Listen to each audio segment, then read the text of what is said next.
Chapter 0, Introduction.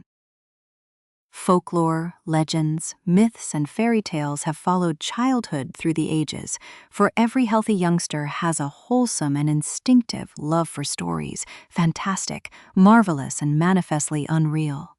The winged more happiness to childish hearts than brought more happiness to childish hearts than all other human creations. Yet the old-time fairy tale, having served for generations, may now be classed as historical in the children's library, for the time has come for a series of newer wonder tales in which the stereotyped genie, dwarf, and fairy are eliminated, together with all the horrible and blood-curdling incidents devised by their authors to point a fearsome moral to each tale. Modern education includes morality. Therefore, the modern child seeks only entertainment in its wonder tales and gladly dispenses with all disagreeable incident. Having this thought in mind, the story of The Wonderful Wizard of Oz, to please children of today, was written solely to please children of today. It aspires to being a modernized fairy tale in which the wonderment and joy are retained, and the heartaches and nightmares are left out. L. Frank Baum, Chicago, April 1900. The Wonderful Wizard of Oz. Chapter 1, The Cyclone. Dorothy lived in the midst of the great Kansas prairies with Uncle Henry, who was a farmer, and Aunt Em, who was the farmer's wife. Their house was small, for the lumber to build it had to be carried by wagon many miles. There were 4 walls, a floor, and a roof, which made one room, and this room contained a rusty-looking cook stove, a cupboard for the dishes, a table, 3 or 4 chairs, and the beds. Uncle Henry and Aunt Em had a big bed in one corner, and Dorothy a little bed in another corner. There was no garret at all, and no cellar, except a small hole dug in the ground, called a cyclone cellar, where the family could go in case one of those great whirlwinds arose, mighty enough to crush any building in its path. It was reached by a trap door in the middle of the floor from which a ladder led down into the small, dark hole. When Dorothy stood in the doorway and looked around, she could see nothing but the great gray prairie on every side.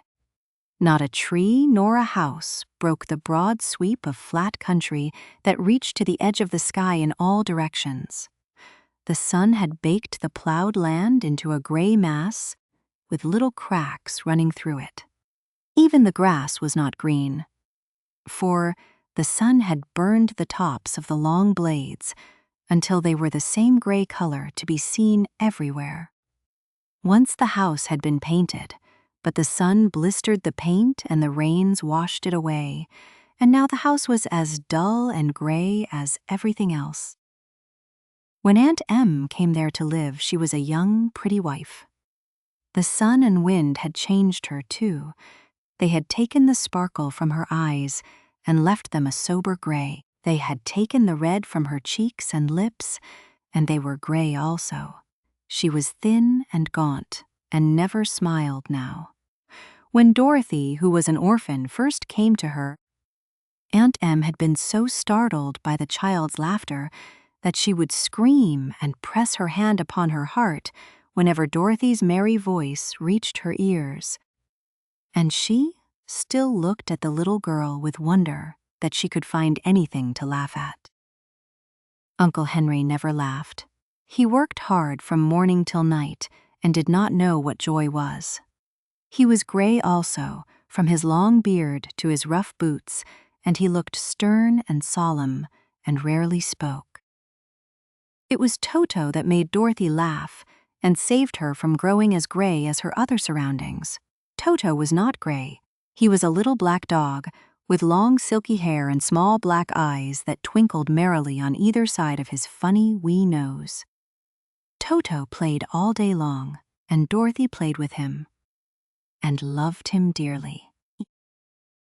Today, however, they were not playing.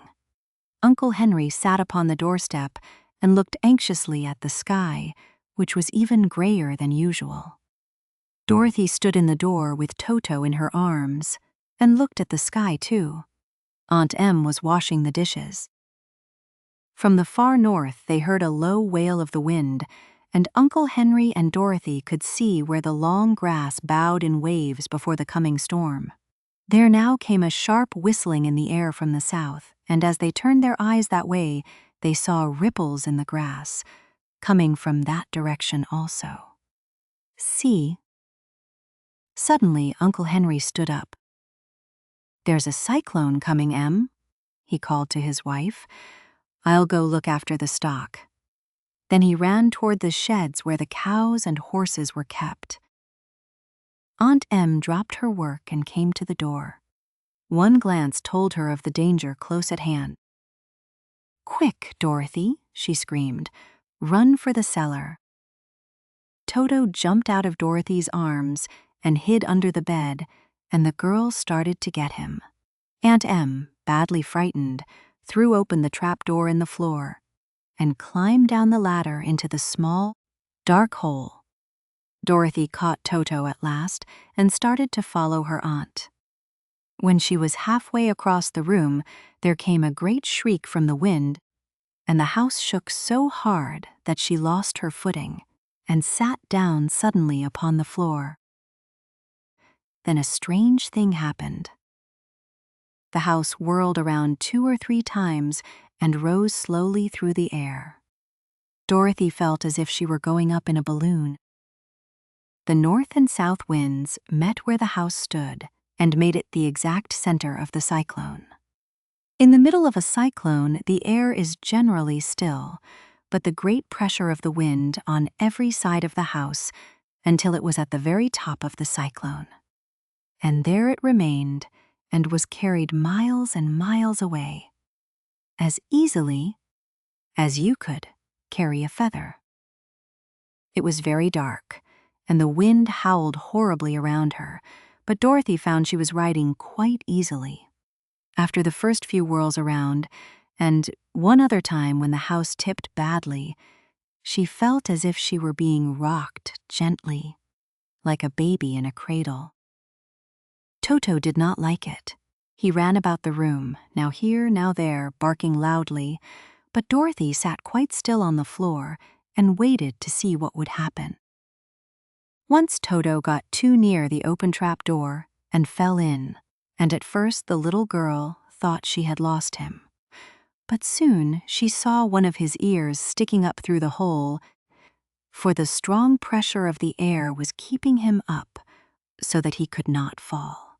She crept to the hole, caught Toto by the ear, and dragged him into the room again.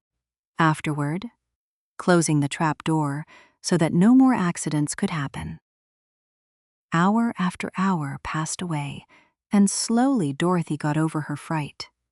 But she felt quite lonely, and the wind shrieked so loudly all about her that she nearly became deaf.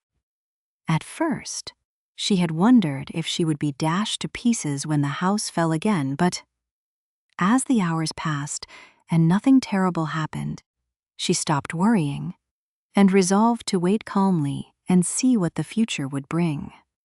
At last she crawled over the swaying floor to her bed and lay down upon it, and Toto followed and lay down beside her. In spite of the swaying of the house and the wailing of the wind, Dorothy soon closed her eyes and fell fast asleep. Chapter 2. The Council with the Munchkins. She was awakened by a shock so sudden and severe that if Dorothy had not been lying on the soft bed, she might have been hurt. As it was, the jar made her catch her breath and wonder what had happened, and Toto put his cold little nose into her face and whined dismally. Dorothy sat up and noticed that the house was not moving, nor was it dark, for the bright sunshine came in at the window, flooding the little room.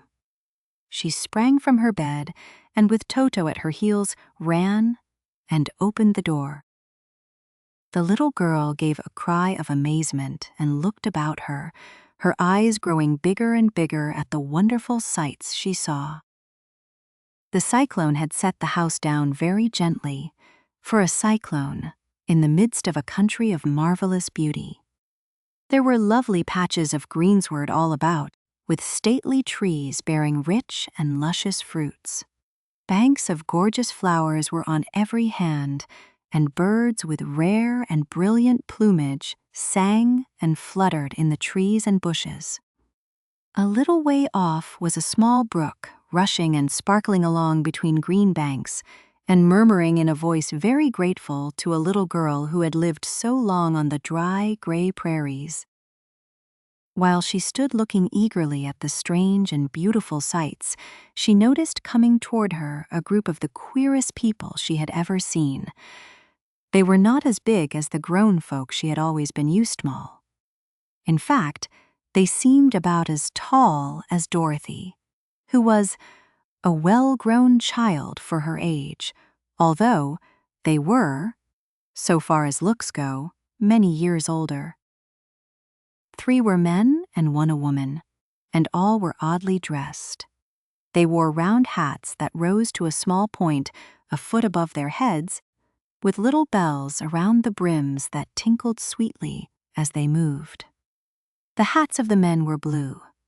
The little woman's hat was white, and she wore a white gown that hung in pleats from her shoulders. Over it were sprinkled little stars that glistened in the sun like diamonds. The men were dressed in blue of the same shade as their hats and wore well-polished boots with a deep roll of blue at the tops. The men, Dorothy thought, were about as old as Uncle Henry, for 2 of them had beards. But the little woman was doubtless much older. Her face was covered with wrinkles, her hair was nearly white, and she walked rather stiffly. When these people drew near the house where Dorothy was standing in the doorway, they paused and whispered among themselves, as if afraid to come farther. But the little old woman walked up to Dorothy, made a low bow, and said in a sweet voice, "You are welcome, most noble sorceress, to the land of the Munchkins. We are so grateful to you for having killed the wicked witch of the East, and for setting our people free from bondage." Dorothy listened to this speech with wonder. What could the little woman, calling her a sorceress, and saying she had killed the wicked witch of the East? Dorothy was an innocent, harmless little girl who had been carried by a cyclone many years home, and she had never killed anything in all her life.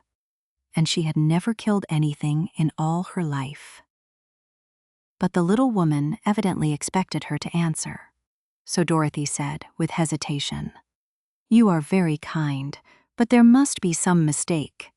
I have not killed anything." "Your house did, anyway," replied the little old woman with a laugh, "and that is the same thing.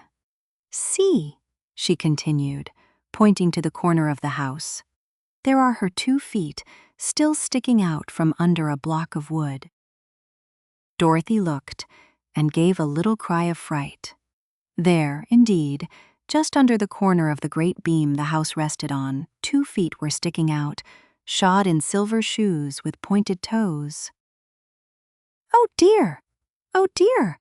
cried Dorothy, clasping her hands together in dismay. "The house must have fallen on her. Whatever shall we do?" "There is nothing to be done," said the little woman calmly. "But who was she?" asked Dorothy. "She was the wicked witch of the East, as I said," answered the little woman. "She has held all the Munchkins in bondage for many years, making them slave for her night and day. Now they are all set free, and are grateful to you for the favor." "Who are the Munchkins?" inquired Dorothy.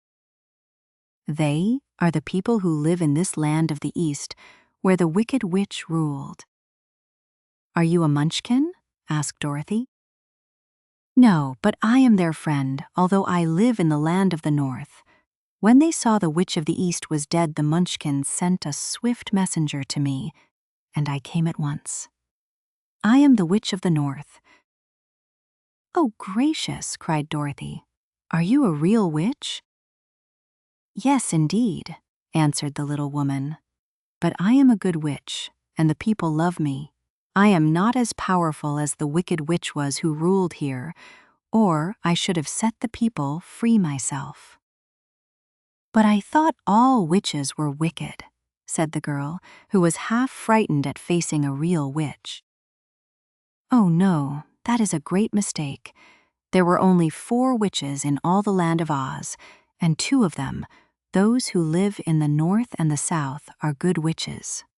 I know this is true, for I am one of them myself, and cannot be mistaken. Those who dwelt in the east and the west were, indeed, wicked witches.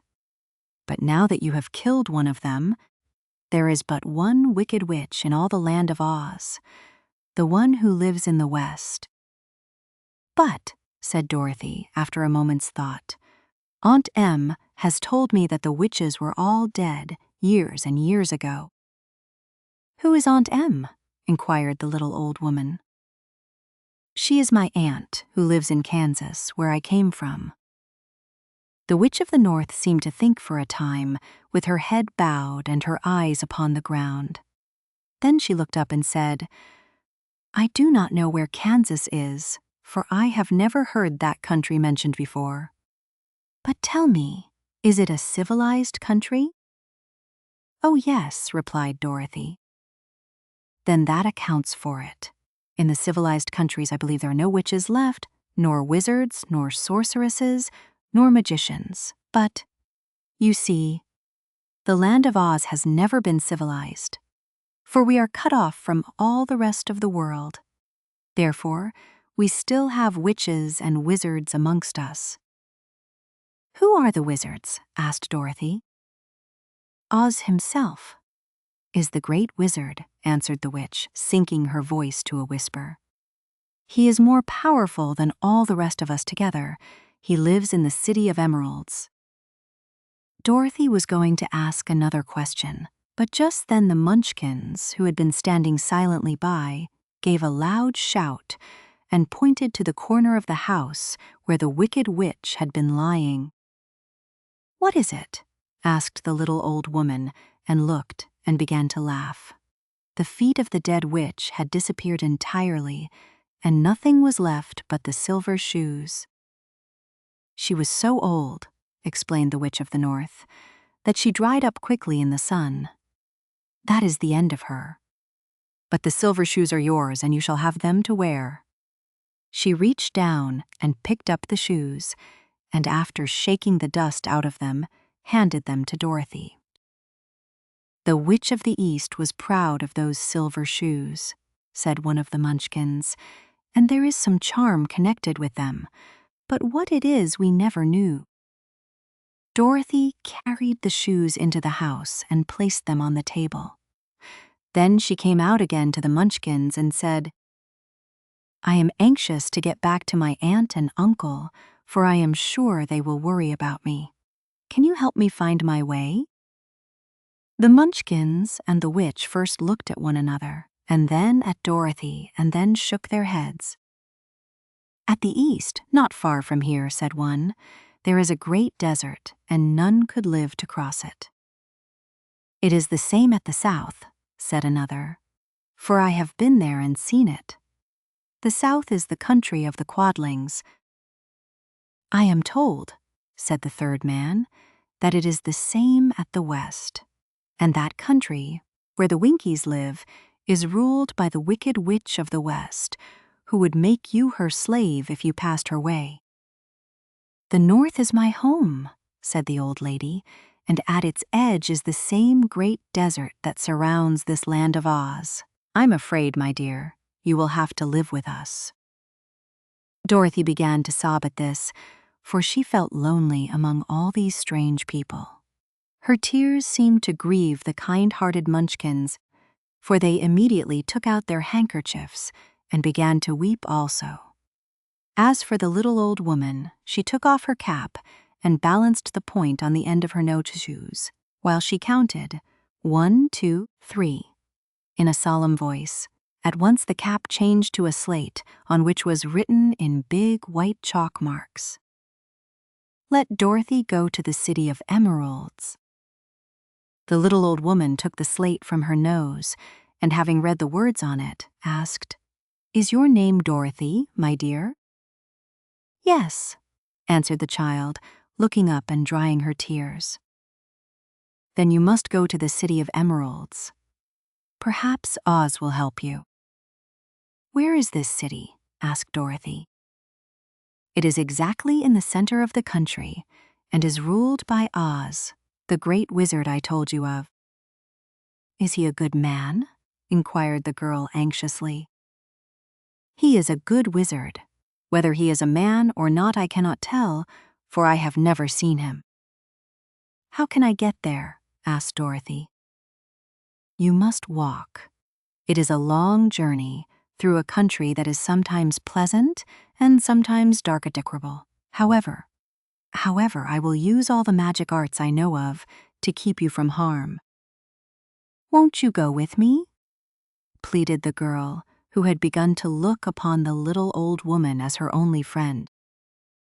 "No, I cannot do that," she replied, "but I will give you my kiss, and no one will dare injure a person who has been kissed by the Witch of the North."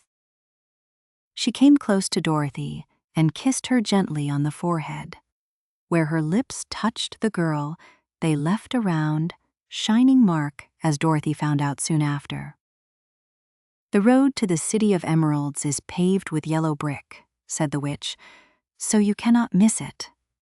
When you get to Oz, do not be afraid of him, but tell your story and ask him to help you. Goodbye, my dear." The three Munchkins bowed low to her and wished her a pleasant journey, after which they walked away through the trees. The witch whirled around on her left heel 3 times and straightway disappeared, much to the surprise of little Toto, who barked after her loudly enough when she had gone, loudly enough fui facinka, because he had been afraid even to growl, while she stood by. But Dorothy, knowing her to be a witch, had expected her to disappear in just that way, and was not surprised in the least. Chapter 3. How Dorothy Saved the Scarecrow. When Dorothy was left alone, she began to feel hungry, so she went to the cupboard and cut herself some bread, which she spread with butter. She gave some to Toto, and taking a pail from the shelf, she carried it down to the little brook and filled it with clear, sparkling water. Toto ran over to the trees and began to bark at the birds sitting there. Dorothy went to get him and saw such delicious fruit hanging from the branches that she gathered some of it, finding it just what she wanted to help out her breakfast. Then she went back to the house, and having helped herself and Toto to a good drink of the cool, clear water, she set about making ready for the journey to the City of Emeralds. Dorothy had only one other dress, but that happened to be clean and was hanging on a peg beside her bed. It was gingham, with checks of white and blue, and although the blue was somewhat faded with many washings, it was still a pretty frock. The girl washed herself carefully, dressed herself in the clean gingham, and tied her pink sunbonnet on her head. She took a little basket and filled it with bread from the cupboard, laying a white cloth over the top. Then she looked down at her feet and noticed how old and worn her shoes were. "They surely will never do for a long journey. Toto?" she said, and Toto looked up into her face with his little black eyes and wagged his tail to show he knew what she meant. At that moment, Dorothy saw lying on the table the silver shoes that had belonged to the Witch of the East. "I wonder if they will fit me," she said to Toto. "They would be just the thing to take a long walk in, for they could not wear out." She took off her old leather shoes and tried on the silver ones, which fitted her as well as if they had been made for her. Finally, she picked up her basket. "Come along, Toto," she said. "We will go to the Emerald City and ask the Great Oz how to get back to Kansas again." She closed the door, locked it, and put the key carefully in the pocket of her dress. And so, With Toto trotting along soberly behind her, she started on her journey. There were several roads nearby, but it did not take her long to find the one paved with yellow bricks. Within a short time, she was walking briskly toward the Emerald City, her silver shoes tinkling merrily on the hard yellow roadbed. The sun shone bright, and the birds sang sweetly. And Dorothy did not feel nearly so bad as you might think a little girl would who had been suddenly whisked away from her own country and set down in the midst of a strange land. She was surprised, as she walked along, to see how pretty the country was about her. There were neat fences at the sides of the road, painted a dainty blue color, and beyond them were fields of grain and vegetables in abundance. Evidently, the Munchkins were good farmers and able to raise large crops. Once in a while, she would pass a house, and the people came out to look at her and bow low as she went by. For everyone knew she had been the means of destroying the Wicked Witch and setting them free from bondage.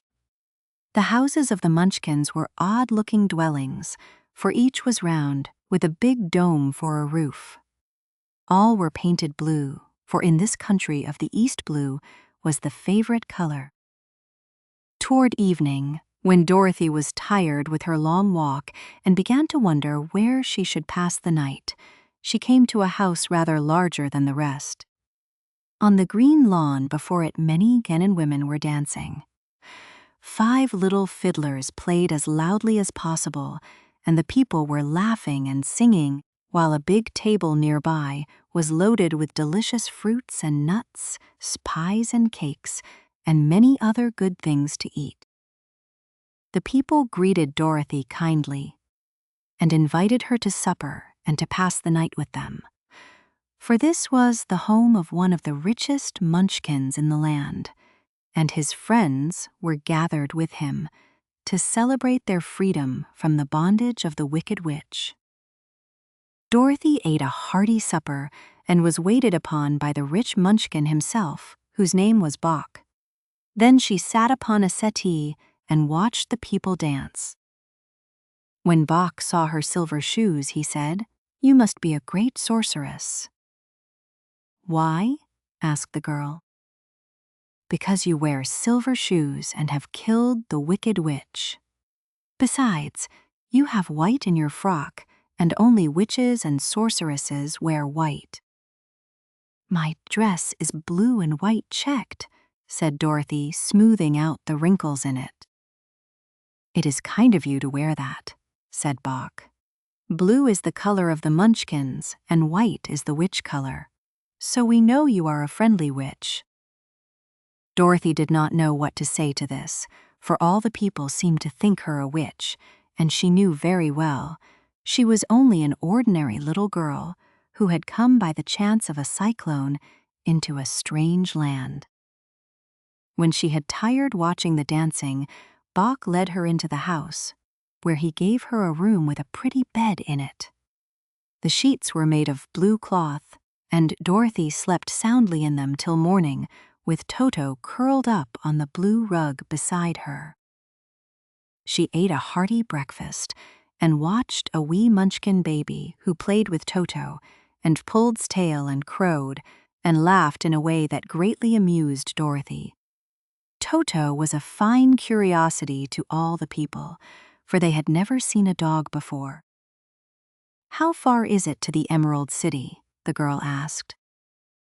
"I do not know," answered Bok gravely, "for I have never been there. It is better for people to keep away from Oz, unless they have business with him. But it is a long way to the Emerald City, and it will take you many days. But you must pass through is rich and pleasant, but you must through rough and dangerous places before you reach the end of your journey." This worried Dorothy a little, but she knew that only the Great Oz could help her get to Kansas again, so she bravely resolved not to turn back. She bade her friends goodbye and again started along the road of yellow brick.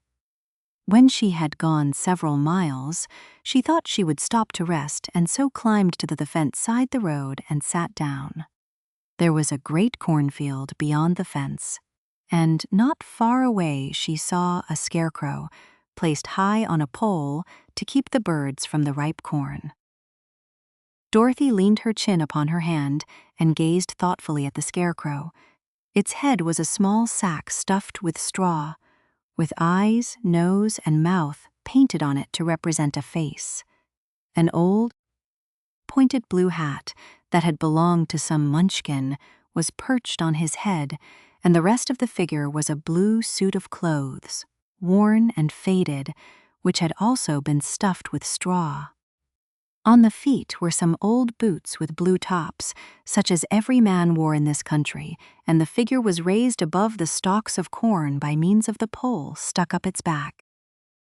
While Dorothy was looking earnestly into the queer painted face of the scarecrow, she was surprised to see one of the eyes slowly wink at her. She thought she must have been mistaken at first, for none of the scarecrows in Kansas ever wink, but presently the figure nodded its head to her in a friendly way. Then she climbed down from the fence and walked up to it, while Toto ran around the pole and barked. "Good day," said the scarecrow in a rather husky voice. "Did you speak?" asked the girl in wonder. "Certainly," answered the scarecrow. "How do you do?" "I'm pretty well, thank you," replied Dorothy politely. "How do you do?" "I'm not feeling well," said the scarecrow with a smile, "for it is very tedious being perched up here night and day to scare away crows." "Can't you get down?" asked Dorothy. "No, for this pole is stuck up my back. If you will please take away the pole, I shall be greatly obliged to you." Dorothy reached up both arms and lifted the figure off the pole, for, being stuffed with straw, it was quite light. "Thank you very much," said the scarecrow when he had been set down on the ground. "I feel like a new man."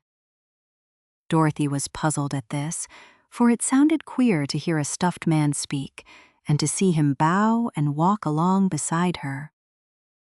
"Who are you?" asked the scarecrow when he had stretched himself and yawned. "And where are you going?" "My name is Dorothy," said the girl, "and I am going to the Emerald City to ask the Great Oz to send me back to Kansas." "Where is the Emerald City?" he inquired. "And who is Oz?" "Why don't you know?" she returned, in surprise. "No, indeed. I don't know anything. You see, I am stuffed, so I have no brains at all," he answered sadly.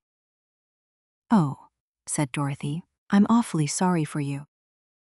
"Do you think," he asked, "if I go to the Emerald City with you, that Oz would give me some brains?" "I cannot tell," she returned, "but you may come with me if you like. If Oz will not give you any brains, you will be no worse off than you are now." "That is true," said the scarecrow. "You see," he continued confidentially, "I don't mind my legs and arms and body being stuffed because I cannot get hurt. If anyone treads on my toes or sticks a pin into me, it doesn't matter, for I can't feel it. But I do not want people to call me a fool, and if my head is stuffed with straw instead of with brains, as yours is, how am I ever to know anything? Spmani Athi." "I understand how you feel," said the little girl, who was truly sorry for him. "If you will come with me, I'll ask Oz to do all he can for you." "Thank you," he answered gratefully. They walked back to the road.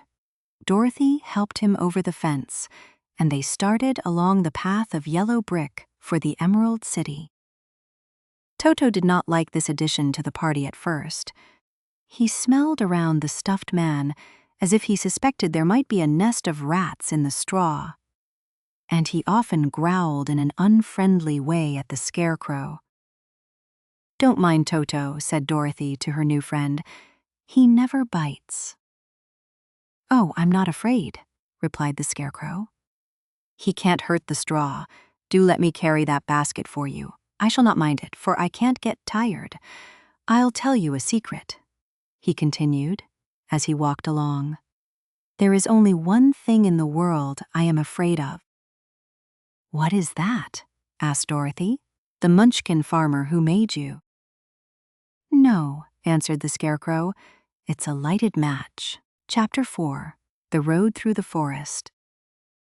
After a few hours, the road began to be rough, and the walking grew so difficult that the Scarecrow often stumbled over the yellow bricks, which were here very uneven. Sometimes, indeed, they were broken or missing altogether, leaving holes that Toto jumped across and Dorothy walked around. As for the Scarecrow, having no brains, he walked straight ahead and so stepped into the holes and fell at full length on the hard bricks. It never hurt him, however, and Dorothy would pick him up and set him upon his feet again, while he joined her in laughing merrily at his own mishap. The farms were not nearly so well cared for here as they were farther back. There were fewer houses and fewer fruit trees, and the farther they went, the more dismal and lonesome the country became. At noon, they sat down by the roadside, near a little brook, and Dorothy opened her basket and got out some bread. She offered a piece to the Scarecrow, but he refused.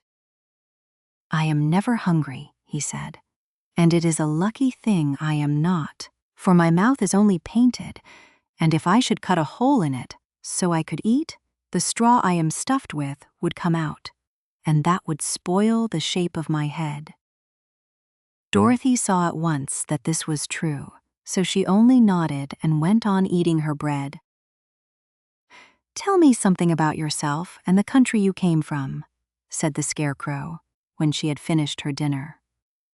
So she told him all about Kansas, and how gray everything was there, and how the cyclone had carried her to this queer land of Oz.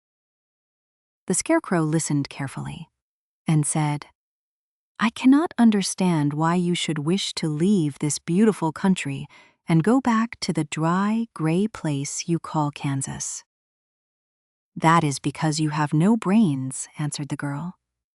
"No matter how dreary and gray our homes are, we people of flesh and blood would rather live there than in any other country, be it ever so beautiful. There is no place like home." The Scarecrow sighed. "Of course I cannot understand it," he said. "If your heads were stuffed with straw, like mine, you would probably all live in the beautiful places. And then Kansas would have no people at all. It is fortunate for Kansas that you have brains." "Won't you tell me a story while we are resting?" asked the child. The Scarecrow looked at her reproachfully and answered, "My life has been so short that I really know nothing whatever. I was only made day before yesterday. What happened in the world before that time is all unknown to me. Luckily, when the farmer made my head, one of the first things he did was to paint my ears, so that I heard what was going on. There was another Munchkin with him, and the first thing I heard was the farmer saying, 'How do you like those ears?' 'They aren't straight,' answered the other. 'Never mind,' said the farmer. 'They are ears just the same,' which was true enough. 'Now I'll make the eyes,' said the farmer. So he painted my right eye, and as soon as it was finished, I found myself looking at him and at everything around me with a great deal of curiosity, for this was my first glimpse of the world. 'That's a rather pretty eye,' remarked the Munchkin who was watching the farmer. 'Blue paint is just the color for eyes.' 'I think I'll make the other a little bigger,' said the farmer, and when the second eye was done, I could see much better than before. Then he made my nose and my mouth. But I did not speak, because at that time I didn't know what a mouth was for. I had the fun of watching them make my body and my arms and legs, and when they fastened on my head, at last I felt very proud, for I thought I was just as good a man as anyone. "This fellow will scare the crows fast enough," said the farmer. "He looks just like a man." "Why, he is a man," said the other, and I quite agreed with him. The farmer carried me under his arm to the cornfield and set me up on a tall stick, where you found me. He and his friend soon after walked away and left me alone. I did not like to be deserted this way, so I tried to walk after them, but my feet would not touch the ground, and I was forced to stay on that pole. It was a lonely life to lead, for I had nothing to think of, having been made such a little while before. Many crows and other birds flew into the cornfield, but as soon as they saw me, they flew away again, thinking I was a munchkin, and this pleased me and made me feel that I was quite an important person. By and by, an old crow flew near me, and after looking at me carefully, he perched upon my shoulder and said, "I wonder if that farmer thought to fool me in this clumsy manner. Any crow of sense could see that you are only stuffed with straw." Then he hopped down at my feet and ate all the corn he wanted. The other birds, seeing he was not harmed by me, came to eat the corn too, so in a short time there was a great flock of them about me. I felt sad at this, for it showed I was not such a good scarecrow after all. But the old crow comforted me, saying, "If you only had brains in your head, and a better man than some of them, brains are the only things worth having in this world, no matter whether one is a crow or a man." After the crows had gone, I thought this over and decided I would try hard to get some brains. By good luck you came along and pulled me off the stake, and from what you say, I am sure the Great Oz will give me brains as soon as we get to the Emerald City. "I hope so," said Dorothy earnestly, "since you seem anxious to have them." "Oh yes, I am anxious," returned the Scarecrow. "It is such an uncomfortable feeling to know one is a fool." "Well," said the girl, "let us go," and she handed the basket to the Scarecrow. There were no fences at all by the roadside now, and the land was rough and untilled. Toward evening they came to a great forest, where the trees grew so over the road of yellow brick. It was almost dark under the trees. For the branches shut out the daylight. But the travelers did not stop and went on into the forest. "If this road goes in, it must come out," said the Scarecrow, "and as the Emerald City is at the other end of the road, we must go wherever it leads us." "Anyone would know that," said Dorothy. "Certainly. That is why I know it," returned the Scarecrow. "If it required brains to figure it out, I never should have said it." After an hour or so the light faded away, and they found themselves stumbling along in the darkness. Dorothy could not see at all, but Toto could, for some dogs see very well in the dark. And the Scarecrow declared he could see as well as by day. So she took hold of his arm and managed to get along fairly well. "If you see any house or any place where we can pass the night," she said, "you must tell me, for it is very uncomfortable walking in the dark." Soon after, the Scarecrow stopped. "I see a little cottage at the right of us," he said, "built of logs and branches. Shall we go there?" "Yes, indeed," answered the child. "I am all tired out." So the Scarecrow led her through the trees until they reached the cottage, and Dorothy entered and found a bed of dried leaves in one corner. She lay down at once, and with Toto beside her, soon fell into a sound sleep. The Scarecrow, who was never tired, stood up in another corner and waited patiently until morning came. Chapter 5. The Rescue of the Tin Woodman. When Dorothy awoke, the sun was shining through the trees, and Toto had long been out chasing birds around him and squirrels. She sat up and looked around her. There was the Scarecrow, still standing patiently in his corner, waiting for her. "We must go and search for water," she said to him. "Why do you want water?" he asked. "To wash my face clean after the dust of the road, and to drink so the dry bread will not stick in my throat." "It must be inconvenient to be made of flesh," said the Scarecrow thoughtfully. "For you must sleep and eat and drink. However, you have brains, and it is worth a lot of bother to be able to think properly." They left the cottage and walked through the trees until they found a little spring of clear water where Dorothy drank and bathed and ate her breakfast. She saw there was not much bread left in the basket, and the girl was thankful the Scarecrow did not have to eat anything, for there was akasum skrishu did not fin Toto for the day, for there was scarcely enough for herself, Toto for the day. When she had finished her meal and was about to go back to the road of yellow brick, she was startled to hear a deep groan nearby. "What was that?" she asked timidly. "I cannot imagine," replied the Scarecrow, "but we can go and see." Just then, another groan reached their ears, and the sound seemed to come from behind them.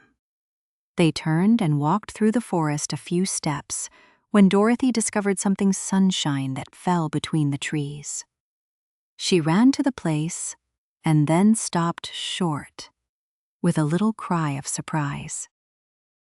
One of the big trees had been partly chopped through, and standing beside it, with an uplifted axe in his hands, was a man made entirely of tin. His head and arms and legs were jointed upon his body, as if he could not stir at all. As if he could not stir at... Dorothy looked at him in amazement, and so did the Scarecrow, while Toto barked sharply and made a snap at the tin legs, which hurt his teeth. "Did you groan?" asked Dorothy. "Yes," answered the Tin Man. "I did. I've been groaning for more than a year, and no one has ever heard me before, or come to help me." "What can I do for you?" she inquired softly, for she was moved by the sad voice in which the man spoke. "Get an oil can and oil my joints," he answered. "They are rusted so badly that I cannot move them at all. If I am well oiled, I shall soon be all right again.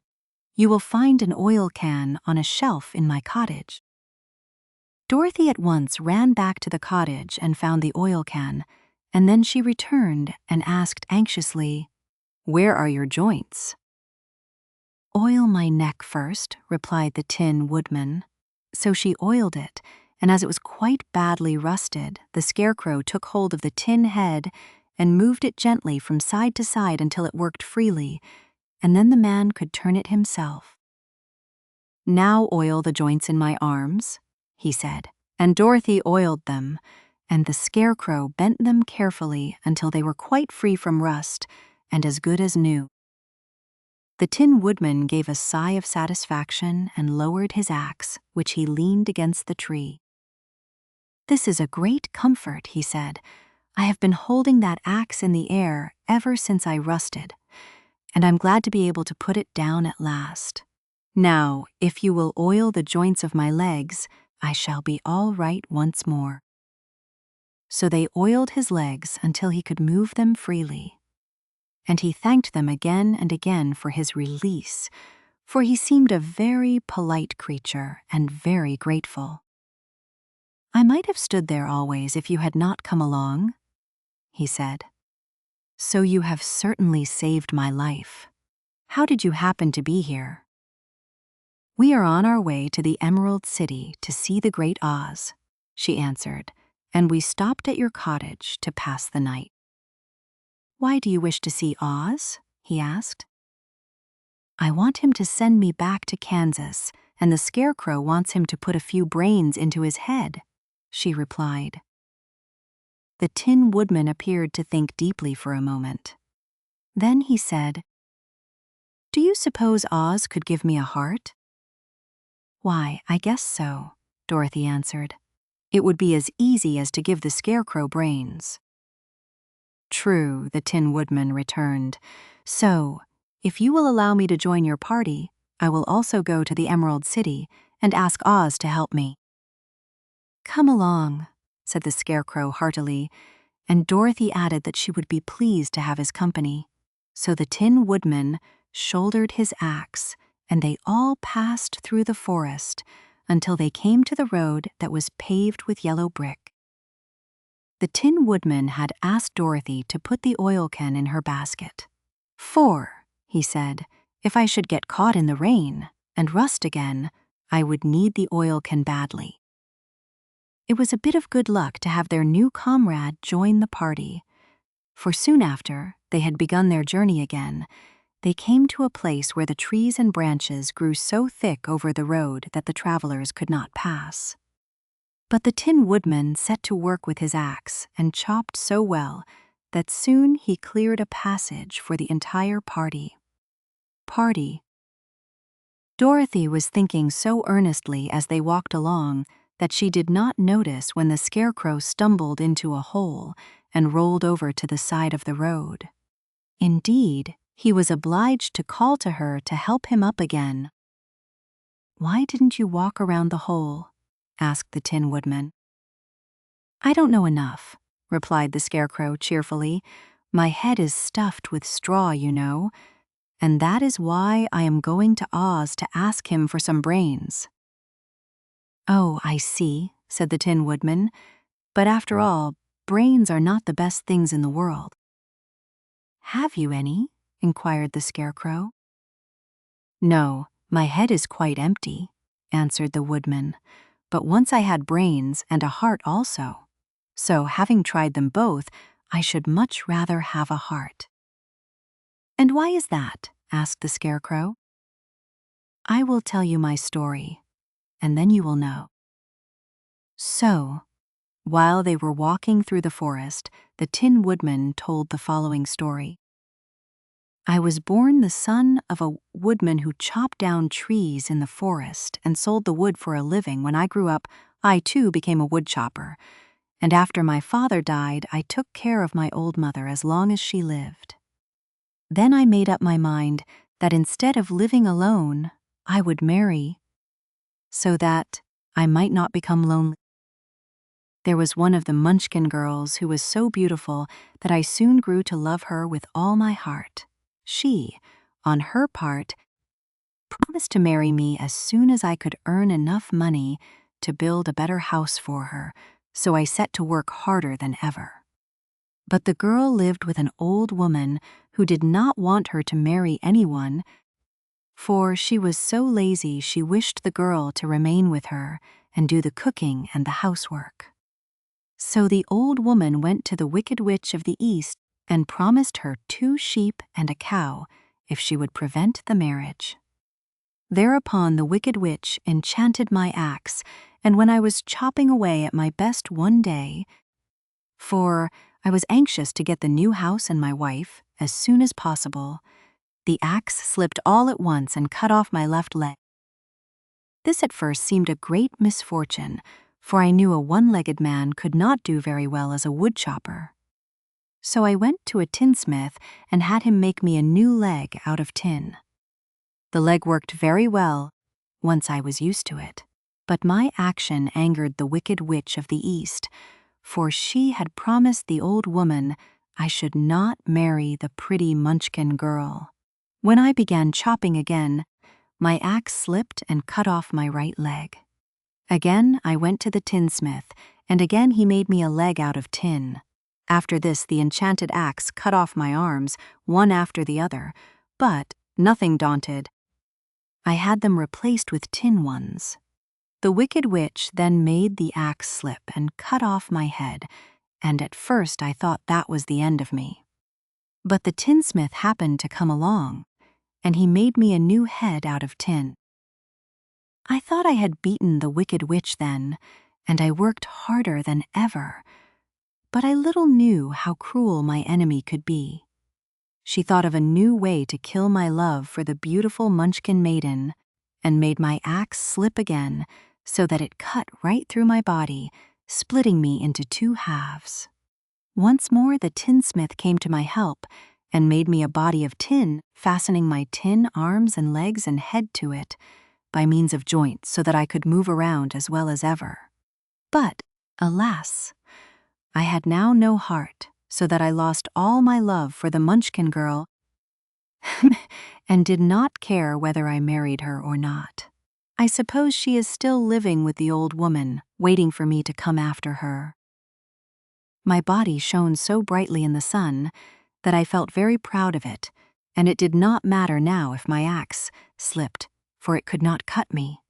There was only one danger, that my joints would rust. But I kept an oil can in my cottage and took care to oil myself whenever I needed it. However, there came a day when I forgot to do this, and, being caught in a rainstorm, before I thought of the danger, my joints had rusted, and I was left to stand in the woods until you came to help me. It was a terrible thing to undergo, but during the year I stood there, I had time to think that the greatest loss I had known was the loss of my heart. While I was in love, I was the happiest man on earth, but no one can love who has not a heart, and so I am resolved to ask Oz to give me one. If he does, I will go back to the Munchkin maiden and marry her. Both Dorothy and the Scarecrow had been greatly interested in the story of the Tin Woodman, and now they knew why he was so anxious to get a new heart. "All the same," said the Scarecrow, "I shall ask for brains instead of a heart, for a fool would not know what to do with a heart if he had one." "I shall take the heart," returned the Tin Woodman, "for brains do not make one happy, and happiness is the best thing in the world." Dorothy did not say anything, for she was puzzled to know which of her two friends was right, and she decided if she could only get back to Kansas and Aunt Em, it did not matter so whether the Woodman had no brains and the Scarecrow no heart, or each got what he each got what he wanted. What worried her most was that the bread was nearly gone, and another meal for herself and Toto would empty the basket. To be sure, neither the Woodman nor the Scarecrow ever ate anything, but she was not made of tin nor straw, and could not live unless she was fed. Chapter 6: The Cowardly Lion. All this time Dorothy and her companions had been walking through the thick woods. The road was still paved with yellow brick, but these were much covered by dried branches and dead leaves from the trees, and the walking was not at all good. There were few birds in this part of the forest, for birds love the open country where there is plenty of sunshine, but now and then some wild animal hidden among the trees. These sounds made the little girl's heart beat fast, for she did not know what made them, and did not know what made them. But Toto knew, and he walked close to Dorothy's side, and did not even bark in return. "How long will it be," the child asked of the Tin Woodman, "before we are out of the forest?" "I cannot tell," was the answer, "for I have never been to the Emerald City, but my father went there once, when I was a boy, and he said it was a long journey through a dangerous country. Although nearer to the city where Oz dwells, the country is beautiful. But I am not afraid so long as I have my oil can, and nothing can hurt the Scarecrow, while you bear upon your forehead the mark of the Good Witch's kiss, and that will protect you from harm." "But Toto," said the girl anxiously, "what will protect him?" "We must protect him ourselves if he is in danger," replied the Tin Woodman. Just as he spoke, there came from the forest a terrible roar, and the next moment a great lion bounded into the road. With one blow of his paw, he sent the Scarecrow spinning over and over to the edge of the road, and then he struck at the Tin Woodman with his sharp claws. But, to the lion's surprise, he could make no impression on the tin, although the Woodman fell over in the road and lay still. Little Toto, now that he had an enemy to face, ran barking toward the lion, and the great beast had opened his mouth when Dorothy, fearing Toto would be killed and heedless of danger, rushed forward and slapped the lion upon his nose as hard as she could, while she cried out, "Don't you dare to bite Toto. You ought to be ashamed of yourself, a big beast like you, to bite a poor little dog."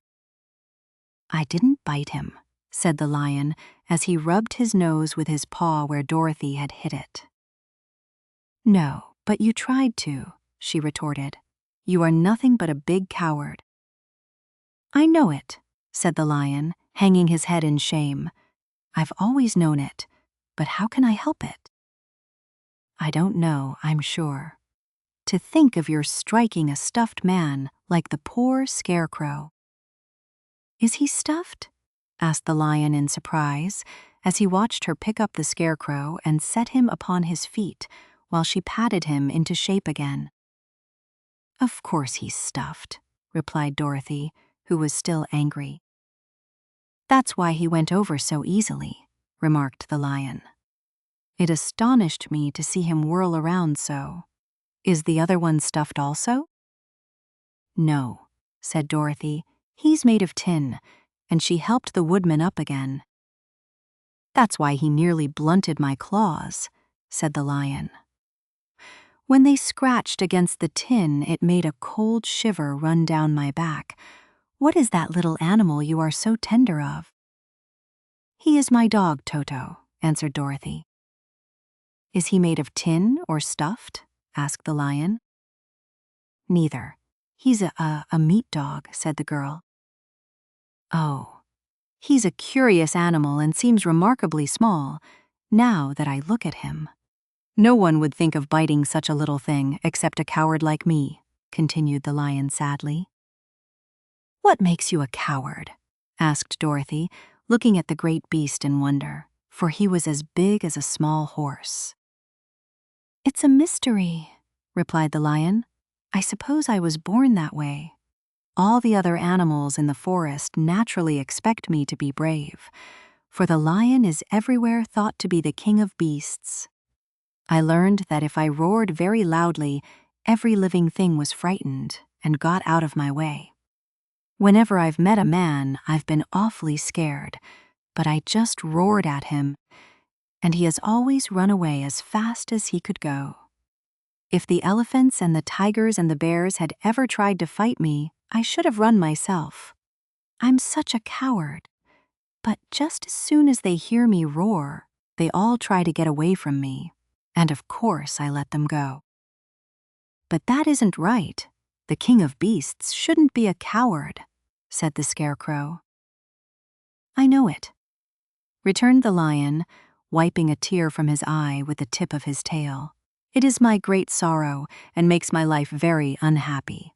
But whenever there is danger, my heart begins to beat fast." "Perhaps you have heart disease," said the Tin Woodman. "It may be," said the lion.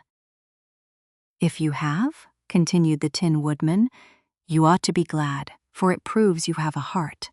For my part, I have no heart, so I cannot have heart disease." "Perhaps," said the lion thoughtfully, "if I had no heart, I should not be a coward." "Have you brains?" asked the scarecrow. "I suppose so. I've never looked to see," replied the lion. "I am going to the great Oz to ask him to give me some," remarked the scarecrow, "for my head is stuffed with straw." "And I am going to ask him to give me a heart," said the woodman. "And I am going to ask him to send Toto and me back to Kansas," added Dorothy. "Do you think Oz could give me courage?" asked the cowardly lion. "Just as easily as he could give me brains," said the scarecrow. "Or give me a heart," said the Tin Woodman. "Or send me back to Kansas," said Dorothy. "Then, if you don't mind, I'll go with you," said the lion, "for my life is simply unbearable without a bit of courage." "You will be very welcome," answered Dorothy, "for you will help to keep away the other wild beasts. It seems to me they must be more cowardly than you are if they allow you to scare them so easily." "They really are," said the lion, "but that doesn't make me any braver, and as long as I know myself to be a coward, I shall be unhappy." So once more the little company set off upon the journey, the lion walking with stately strides at Dorothy's side. Toto did not approve of this new comrade at first, for he could not forget how nearly he had been crushed between the lion's great jaws. But after a time, he became more at ease. And presently, Toto and the cowardly lion had grown to be good friends. During the rest of that day, there was no other adventure to mar the peace of their journey. Once, indeed, the Tin Woodman stepped upon a beetle that was crawling along the road and killed the poor little thing. This made the Tin Woodman very unhappy, for he was always careful not to hurt any living creature. And as he walked along, he wept several tears of sorrow and regret. These tears ran slowly down his face and over the hinges of his jaw, and there they rusted. When Dorothy presently asked him a question, the Tin Woodman could not open his mouth, for his jaws were tightly rusted together. He became greatly frightened at this, and made many motions to Dorothy to relieve him, but she could not understand. The lion was also puzzled to know what was wrong. But the Scarecrow seized the oil from Dorothy's basket and oiled the woodman's jaws, so that after a few moments he could talk as well as before. "This will serve me a lesson," said he, "to look where I step, for if I should kill another bug or beetle, I should surely cry again, and crying rusts my jaws so that I cannot speak." Thereafter he walked very carefully with his eyes on the road, and when he saw a tiny ant toiling by, he would step over it, so as not to harm it. The Tin Woodman knew very well he had no heart, and therefore he took great care never to be cruel or unkind to anything. "You people with hearts," he said, "have something to guide you, and need never do wrong, but I have no heart, and so I must be very careful.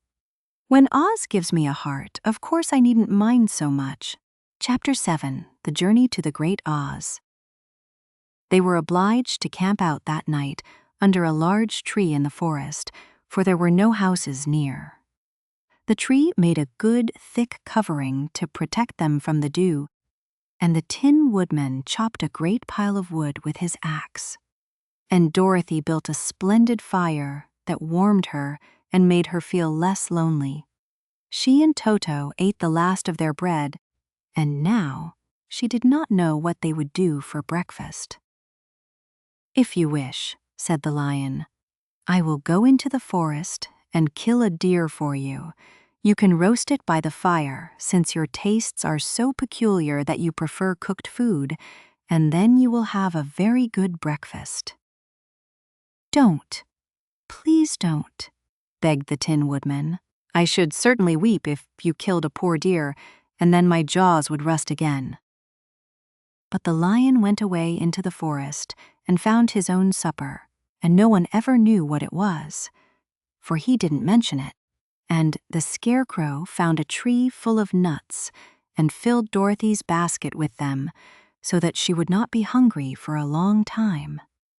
She thought this was very kind and thoughtful of the Scarecrow, but she laughed heartily at the awkward way in which the poor creature picked up the nuts.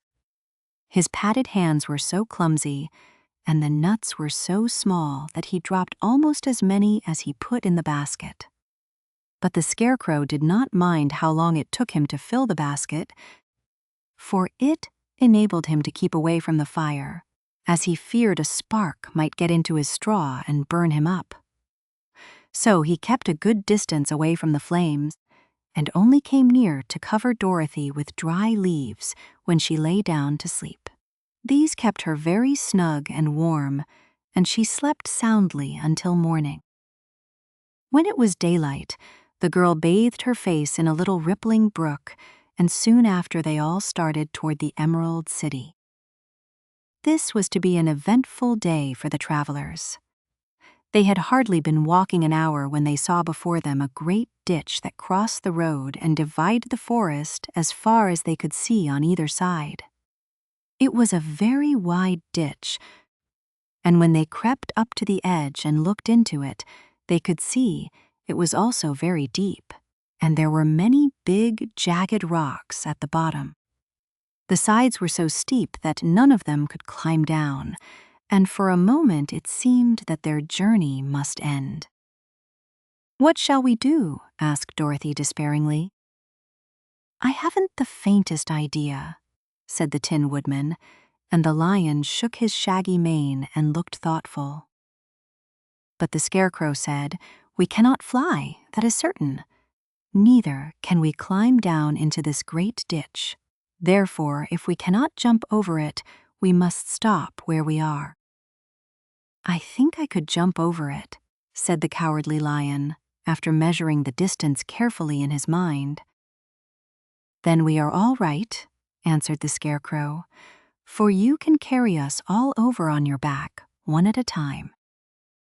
"Well, I'll try it," said the Lion. "Who will go first?" "I will," declared the Scarecrow, "for if you found that you could not jump over the gulf, Dorothy would be killed, or the Tin Woodman badly dented on the rocks below. But if I am on your back, it will not matter so much, for the fall would not hurt me at all." "I am terribly afraid of falling myself," said the Cowardly Lion, "but I suppose there is nothing to do but try it. So get on my back and we will make the attempt." The Scarecrow sat upon the Lion's back, and the big beast walked to the edge of the gulf and crouched down. "Why don't you run and jump?" asked the Scarecrow. "Because that isn't the way we lions do these things," he replied. Then giving a great spring, he shot through the air and landed safely on the other side. They were all greatly pleased to see how easily he did it, and after the Scarecrow had got down from his back, the Lion sprang across the ditch again. Dorothy thought she would go next, so she took Toto in her arms and climbed on the Lion's back, holding tightly to his mane with one hand. The next moment, it seemed as if she were flying through the air. And then, before she had time to think about it, she was safe on the other side. The Lion went back a third time and got the Tin Woodman, and then they all sat down for a few moments to give the beast a chance to rest, for his great leaps had made his breath short, and he panted like a big dog that has been running too long. They found the forest very thick on this side, and it looked dark and gloomy. After the Lion had rested, they started along the road of yellow brick, silently wondering, each in his own mind, if ever they would come to the end of the woods and reach the bright sunshine again.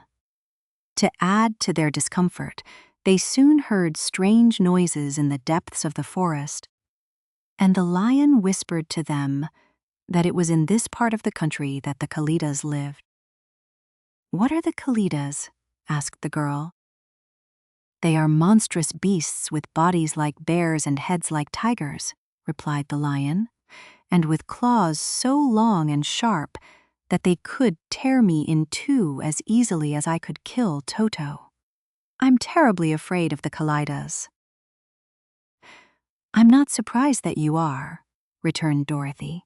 "They must be dreadful beasts." The Lion was about to reply when suddenly they came to another gulf across the road. But this one was so broad and deep that the Lion knew at once he could not leap across it. So they sat down to consider what they should do, and after serious thought, the Scarecrow said, "Here is a great tree, standing close to the ditch.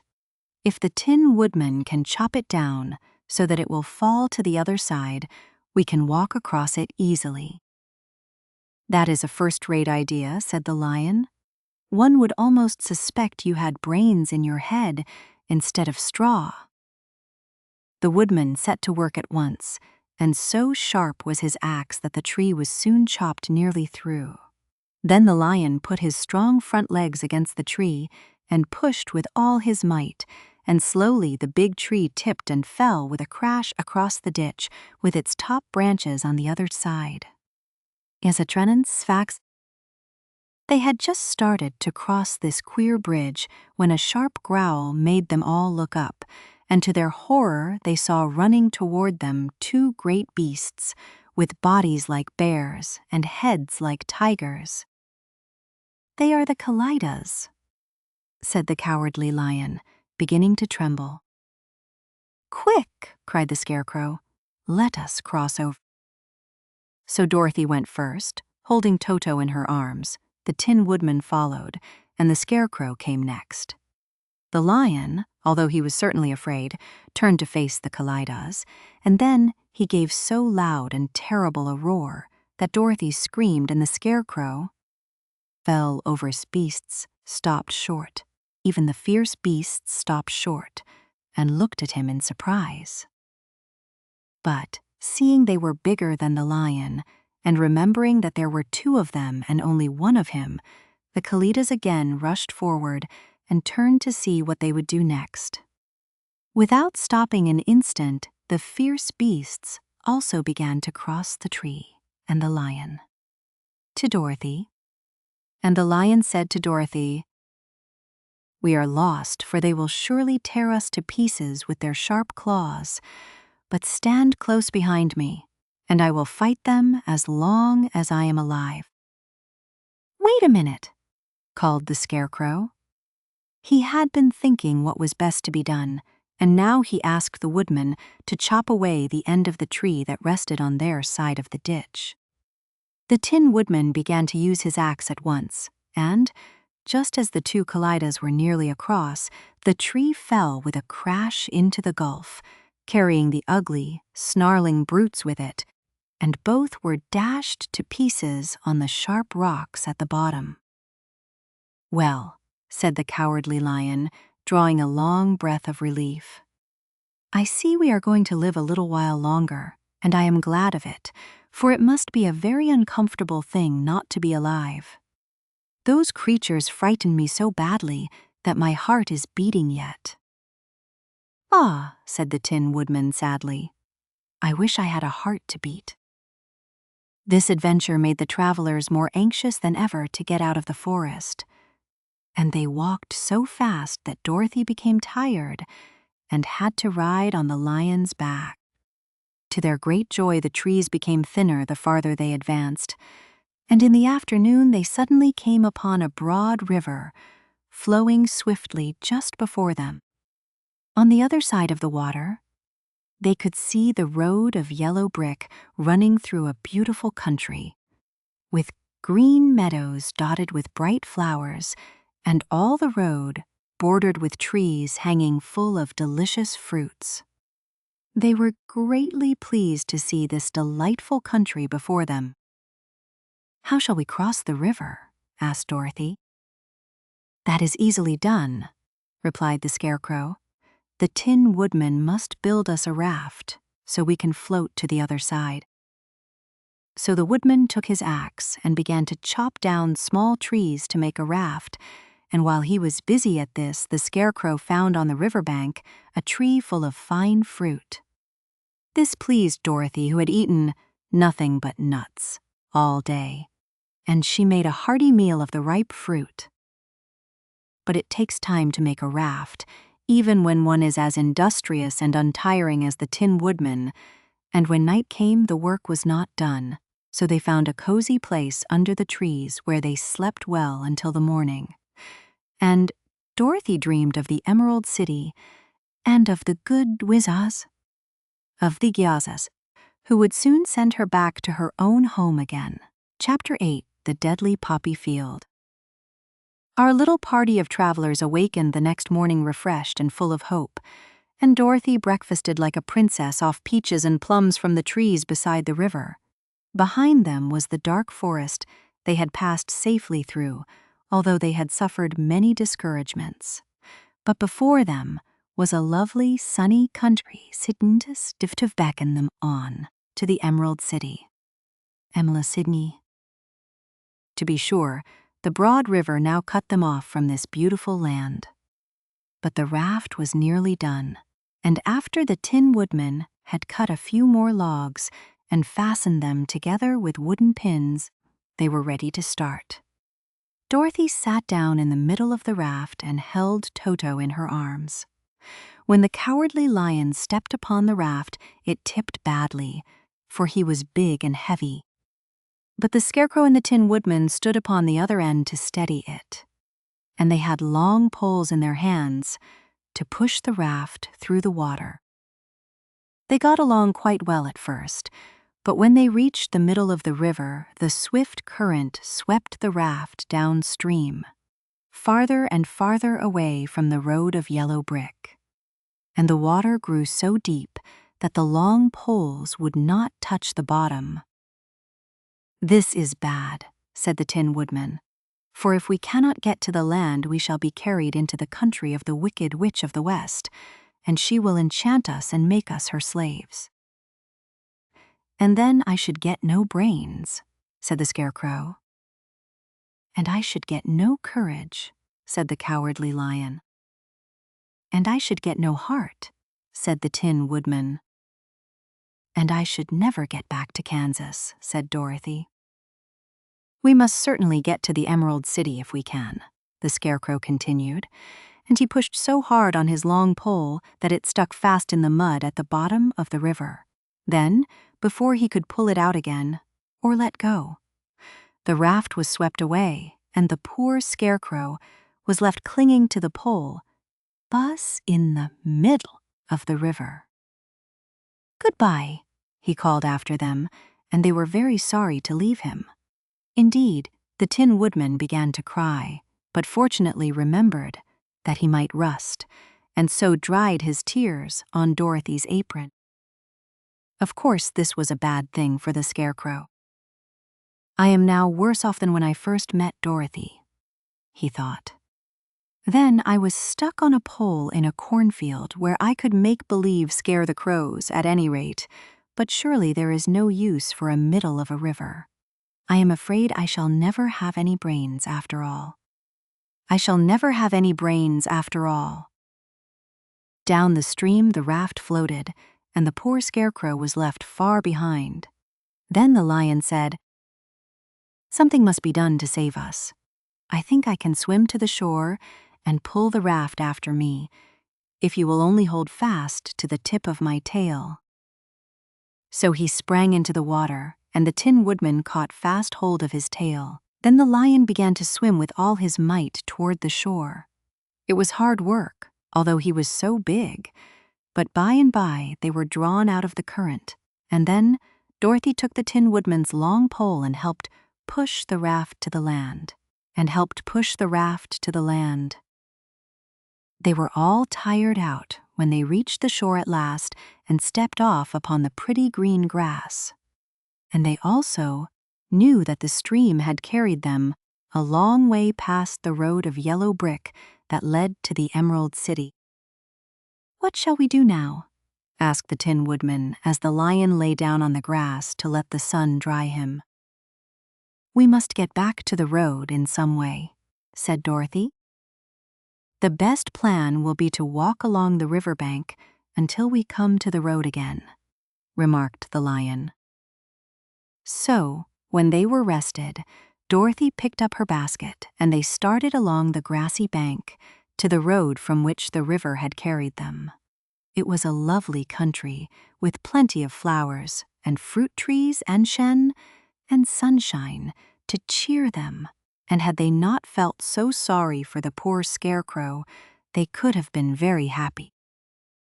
They walked along as fast as they could, Dorothy only stopping once to pick a beautiful flower, and after a time the Tin Woodman cried out, "Look!" Then they all looked at the river and saw the Scarecrow perched upon his pole in the middle of the water, looking very lonely and sad. "What can we do to save him?" asked Dorothy. The Lion and the Woodman both shook their heads, for they did not know. So they sat down upon the bank and gazed wistfully at the scarecrow until a stork flew by, who, upon seeing them, stopped to rest at the water's edge. "Who are you and where are you going?" asked the stork.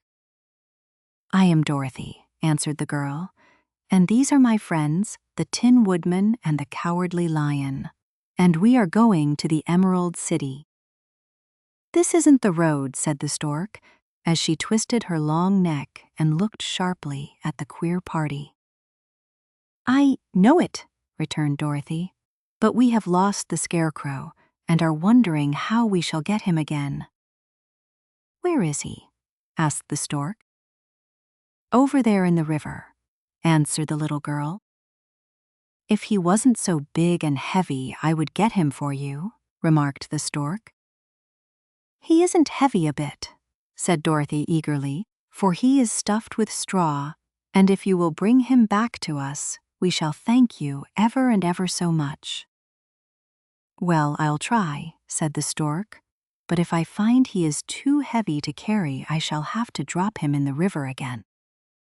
So the big bird flew into the air and over the water till she came to where the scarecrow was perched upon his pole. Then the stork with her great claws grabbed the scarecrow by the arm and carried him up into the air and back to the bank, where Dorothy and the lion and the Tin Woodman and Toto were sitting. When the scarecrow found himself among his friends again, he was so happy that he hugged them all, even the lion and Toto. And as they walked along, he sang "Tol-de-rita-o" at every step. He felt so gay. "I was afraid I should have to stay in the river forever," he said, "but the kind stork saved me, and if I ever get any brains, I shall find the stork again and do her some kindness in return." "That's all right," said the stork, who was flying along beside them. "I always like to help anyone in trouble. But I must go now, for my babies are waiting in the nest for me. I hope you will find the Emerald City and that Oz will help you." "Thank you," replied Dorothy, and then the kind stork flew into the air and was soon out of sight. They walked along, listening to the singing of the brightly colored birds and looking at the lovely flowers which now became so thick that the ground was carpeted with them. There were big yellow and white and blue and purple blossoms, besides great clusters of scarlet poppies, which were so brilliant in color they almost dazzled Dorothy's eyes. "Aren't they beautiful?" the girl asked as she breathed in the spicy scent of the bright flowers. "I suppose so," answered the scarecrow. "When I have brains, I shall probably like them better." "If I only had a heart, I should love them," added the Tin Woodman. "I always did like flowers," said the lion. "They seem so helpless and frail, but there are none in the forest so bright as these." They now came upon more and more of the big scarlet poppies, and fewer of the other flowers, and soon they found themselves in the midst of a great meadow of poppies. Now it is well known that when there are many of these flowers together, their odor is so powerful that anyone who breathes it falls asleep, and if the sleeper is not carried away from the scent of the flowers, he sleeps on and on forever. But Dorothy did not know this, nor could she get away from the bright red flowers that were everywhere about. So presently her eyes grew heavy, and she felt she must sit down to rest and to sleep. But the Tin Woodman would not let her do this. "We must hurry and get back to the road of yellow brick before dark," he said, and the scarecrow agreed with him. So they kept walking until Dorothy could stand no longer. Her eyes closed in spite of herself, and she forgot where she was and fell among the poppies, fast asleep. "What shall we do?" asked the Tin Woodman. "If we leave her here, she will die," said the lion. "The smell of the flowers is killing us all. I myself can scarcely keep my eyes open, and the dog is asleep already." It was true. Toto had fallen down beside his little mistress, but the Scarecrow and the Tin Woodman, not being made of flesh, were not troubled by the scent of the flowers. "Run fast," said the Scarecrow to the Lion, "and get out of this deadly flower bed as soon as you can. We will bring the little girl with us, but if you should fall asleep, you are too big to be carried." So the Lion aroused himself and bounded forward as fast as he could go. In a moment he was out of sight. "Let us make a chair with our hands and carry her," said the Scarecrow. So they picked up Toto and put the dog in Dorothy's lap, and then they made a chair with their hands for the seat and their arms for the arms, and carried the sleeping girl between them through the flowers. On and on they walked, and it seemed that the great carpet of deadly flowers that surrounded them would never end.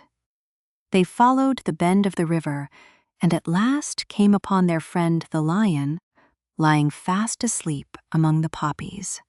The flowers had been too strong for the huge beast, and he had given up at last, and fallen only a short distance from the end of the poppy bed, where the sweet grass spread in beautiful green fields before them. "We can do nothing for him," said the Tin Woodman sadly, "for he is much too heavy to lift. We must leave him here to sleep on forever, and perhaps he will dream that he has found courage at last." "I'm sorry," said the Scarecrow. "The Lion was a very good comrade for one so cowardly. But let us go on." They carried the sleeping girl to a pretty spot beside the river, far enough from the poppy field to prevent her breathing any more of the poison of the flowers, and here they laid her gently on the soft grass and waited for the fresh breeze to waken her. Chapter 9: The Queen of the Field Mice. "We cannot be far from the road of yellow brick now," remarked the Scarecrow, as he stood beside the girl, "for we have come nearly as far as the river carried us away." The Tin Woodman was about to reply when he heard a low growl, and turning his head, which worked beautifully on hinges, he saw a strange beast come bounding over the grass toward them. It was, indeed, a great yellow wildcat, and the Woodman thought it must be chasing something, for its ears were lying close to its head, and its mouth was wide open, showing 2 rows of ugly teeth, while its red eyes glowed like balls of fire. As it came nearer, the Tin Woodman saw that running before the beast was a little gray field mouse, and although he had no heart, he knew it was wrong for the wildcat to try to kill such a pretty, harmless creature. So the Woodman raised his axe, and as the wildcat ran by, he gave it a quick blow that cut the beast's head clean off from its body, and it rolled over at his feet in 2 pieces. The field mouse, now that it was freed from its enemy, stopped short, and coming slowly up to the Woodman, it said, in a squeaky little voice, "Oh, thank you. Thank you ever so much for saving my life." "Don't speak of it, I beg of you," replied the Woodman. "I have no heart, you know, so I am careful to help all those who may need a friend, even if it happens to be only a mouse." "Only a mouse?" cried the little animal indignantly. "Why, I am a queen, the queen of all the field mice." "Oh, indeed," said the Woodman, making a bow. "Therefore you have done a great deed, as well as a brave one, in saving my life," added the Queen. At that moment, several mice were seen running up as fast as their little legs could carry them, and when they saw their Queen, they exclaimed, "Oh, Your Majesty, we thought you would be killed. How did you manage to escape the great wildcat?" They all bowed so low to the little Queen that they almost stood upon their heads. "This funny tin man," she answered, "killed the wildcat and saved my life, so hereafter you must all serve him and obey his slightest wish." "We will," cried all the mice in a shrill chorus, and then they scampered in all directions. For Toto had awakened from his sleep, and seeing all these mice around him, he gave one bark of delight and jumped right into the middle of the group. Toto had always loved to chase mice when he lived in Kansas, and he saw no harm in it. But the Tin Woodman caught the dog in his arms and held him tight, while he called to the mice, "Come back, come back, Toto shall not hurt you." At this, the Queen of the Mice stuck her head out from underneath a clump of grass and asked, in a timid voice, "Are you sure he will not bite us?" "I will not let him," said the Woodman, "so do not be afraid." One by one the mice came creeping back, and Toto did not bark again, although he tried to get out of the Woodman's arms and would have bitten him had he not known very well he was made of tin. Finally, one of the biggest mice spoke. "Is there anything we can do?" it asked. "To repay you for saving the life of our queen?" "Nothing that I know of," answered the Woodman. But the Scarecrow, who had been trying to think, but could not because his head was stuffed with straw, said quickly, "Oh, yes, you can save our friend, the Cowardly Lion, who is asleep in the poppy bed." "A lion," cried the little Queen. "Why, he would eat us all up." "Oh, no," declared the Scarecrow. "This lion is a coward." "Really?" asked the Mouse. "He says so himself," answered the Scarecrow, "and he would never hurt anyone who is our friend. If you will help us to save him, I promise that he shall treat you all with kindness." "Very well," said the Queen. "We trust you, but what shall we do?" "Are there many of these mice which call you Queen and are willing to obey you?" "Oh, yes, there are thousands," she replied. "Then send for them all to come here as soon as possible, and let each one bring a long piece of string." The Queen turned to the mice that attended her and told them to go at once and get all her people. As soon as they heard her orders, they ran away in every direction as fast as possible. "Now," said the Scarecrow to the Tin Woodman, "you must go to those trees by the riverside and make a truck that will carry the lion." So the Woodman went at once to the trees and began to work, and he soon made a truck out of the limbs of trees, from which he chopped away all the branches. He fastened it together with wooden pegs and made the 4 wheels out of short pieces of a big tree trunk. The truck was all ready. He trunk. So fast and so well did he work that by the time the mice began to arrive, the truck was all ready for them. They came from all directions, and there were thousands of them, big mice and little mice and middle-sized mice, and each one brought a piece of string in his mouth. It was about this time that Dorothy woke from her long sleep and opened her eyes. She was greatly astonished to find herself lying upon the grass, with thousands of mice standing around and looking at her timidly. But the Scarecrow told her about everything, and turning to the dignified little mouse, he said, "Permit me to introduce to you Her Majesty the Queen." Dorothy nodded gravely, and the Queen made a curtsy, after which she became quite friendly with the little girl. The Scarecrow and the Woodman now began to fasten the mice to the truck, using the strings they had brought. One end of a string was tied around the neck of each mouse, and the other end to the truck. Of course, the truck was 1,000 times bigger than any of the mice who were to draw it. But when all the mice had been harnessed, they were able to pull it quite easily. Even the Scarecrow and the Tin Woodman could sit on it, and were drawn swiftly by their queer little horses to the place where the lion lay asleep. After a great deal of hard work, for the lion was heavy, they managed to get him up on the truck. Then the Queen hurriedly gave her people the order to start, for she feared if the mice stayed among the poppies too long, they also would fall asleep. At first, the little creatures, many though they were, could hardly stir the heavily loaded truck. But the woodman and the scarecrow both pushed from behind, and they got along better. Soon they rolled the lion out of the poppy bed to the green fields, where he could breathe the sweet fresh air again, instead of the poisonous scent of the flowers. Dorothy thanked the little mice warmly for saving her companion from death. She had grown so fond of the big lion, she was glad he had been rescued. Then the mice were unharnessed from the truck and scampered away through the grass to their homes. The queen of the mice was the last to leave.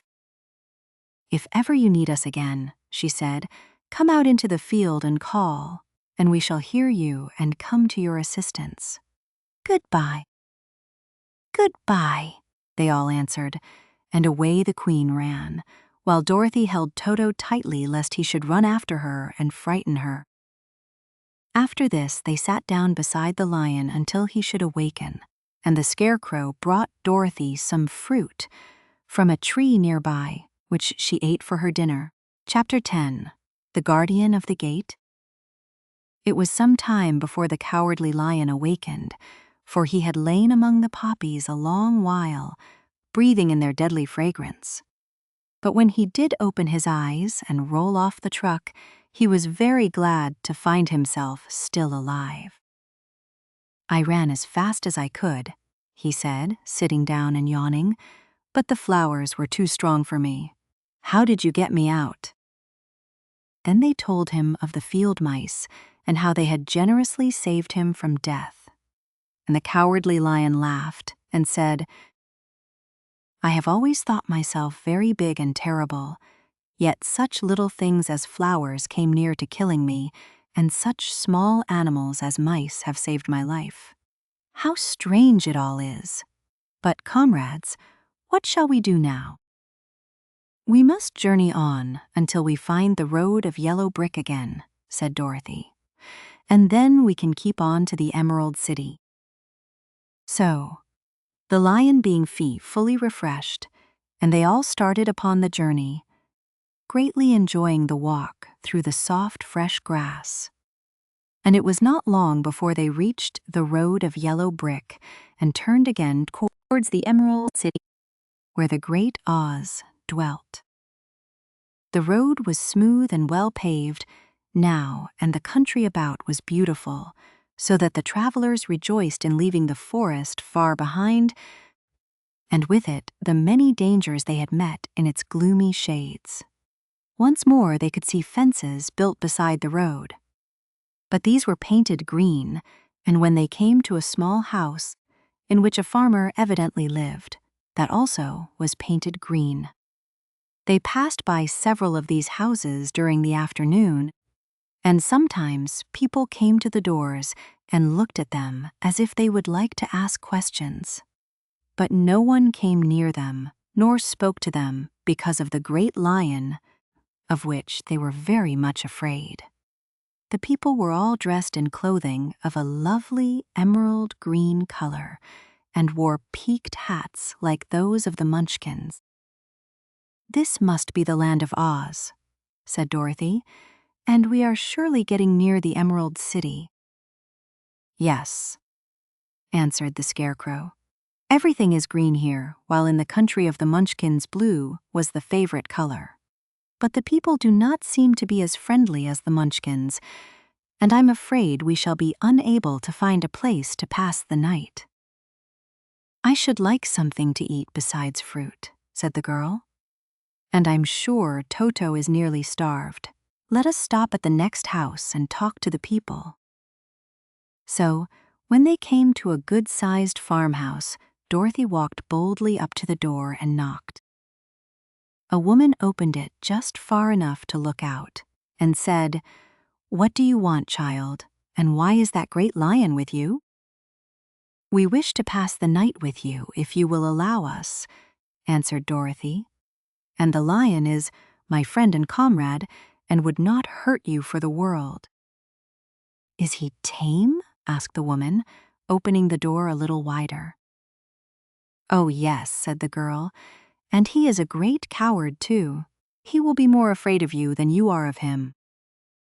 "Well," said the woman, after thinking it over and taking another peep at the lion, "if that is the case, you may come in, and I will give you some supper and a place to sleep." So they all entered the house, where there were, besides the woman, 2 children and a man. The man had hurt his leg and was lying on the couch in a corner. They seemed greatly surprised to see so strange a company, and while the woman was busy laying the table, the man asked, "Where are you all going?" "To the Emerald City," said Dorothy, "to see the Great Oz." "Oh, indeed," exclaimed the man. "Are you sure that Oz will see you?" "Why not?" she replied. "Why, it is said that he never lets anyone come into his presence. I have been to the Emerald City many times, and it is a beautiful and wonderful place, but I have never been permitted to see the Great Oz, nor do I know of any living person who has seen him." "Does he never go out?" asked the Scarecrow. "Never. He sits day after day in the great throne room of his palace, and even those who wait upon him do not see him face to face." "What is he like?" asked the girl. "That is hard to tell," said the man thoughtfully. "You see, Oz take on any form he wishes, so that some say he looks like a bird, and some say he looks like a bird, and some say he looks like a cat. To others he appears as a beautiful fairy, or a brownie, or in any other form that pleases him. But who the real Oz is when he is in his own form, no living person can tell." "That is very strange," said Dorothy. "But we must try in some way to see him, or we shall have made our journey for nothing." "Why do you wish to see the terrible Oz?" asked the man. "I want him to give me some brains," said the Scarecrow eagerly. "Oh, Oz could do that easily enough," declared the man. "He has more brains than he needs." "And I want him to give me a heart," said the Tin Woodman. "That will not trouble him," continued the man, "for Oz has a large collection of hearts, of all sizes and shapes." "And I want him to give me courage," said the Cowardly Lion. "Oz keeps a great pot of courage in his throne room," said the man, "which he has covered with a golden plate to keep it from running over. He will be glad to give you some." "And I want him to send me back to Kansas," said Dorothy. "Where is Kansas?" asked the man with surprise. "I don't know," replied Dorothy sorrowfully, "but it is my home, and I'm sure it's somewhere." "Very likely. Well, Oz can do anything, so I suppose he will find Kansas for you. But first, you must get to see him, and that will be a hard task, for the Great Wizard does not like to see anyone, and he usually has his own way. But what do you want?" he continued, speaking to Toto. Toto only wagged his tail, for, strange to say, he could not speak. The woman now called to them that supper was ready. So they gathered around the table, and Dorothy ate some delicious porridge and a dish of scrambled eggs and a plate of nice white bread, and enjoyed her meal. The lion ate some of the porridge, but did not care for it, saying it was made from oats, and oats were food for horses, not for lions. The Scarecrow and the Tin Woodman ate nothing at all. Toto ate a little of everything, and was glad to get a good supper again. The woman now gave Dorothy a bed to sleep in, and Toto lay down beside her, while the lion guarded the door of her room so she might not be disturbed. The Scarecrow and the Tin Woodman stood up in a corner and kept quiet, could not sleep, although of course they could not sleep. The next morning, as soon as the sun was up, they started on their way and soon saw a beautiful green glow in the sky just before them. "That must be the Emerald City," said Dorothy. As they walked on, the green glow became brighter and brighter, and it seemed that at last they were nearing the end of their travels. Yet it was afternoon before they came to the great wall that surrounded the city. It was high and thick, and of a bright green color. In front of them, and at the end of the road of yellow brick, was a big gate, all studded with emeralds that glittered so in the sun that even the painted eyes of the scarecrow were dazzled by their brilliancy. There was a bell beside the gate, and Dorothy pushed the button and heard a silvery tinkle sound within. Then the big gate swung slowly open, and they all passed through and found themselves in a high arched room, the walls of which glistened with countless emeralds. Before them stood a little man about the same size as the Munchkins. He was clothed all in green, from his head to his feet, and even his skin was of a greenish tint. At his side was a large green box. When he saw Dorothy and her companions, the man asked, "What do you wish in the Emerald City?" "We came here to see the Great Oz," said Dorothy. The man was so surprised at this answer that he sat down to think it over. "It has been many years since anyone asked me to see Oz," he said, shaking his head in perplexity. "He is powerful and terrible, and if you come on an idle or foolish errand to bother the wise reflections of the great wizard, he might be angry and destroy you all in an instant." "But it is not a foolish errand, nor an idle one," replied the Scarecrow.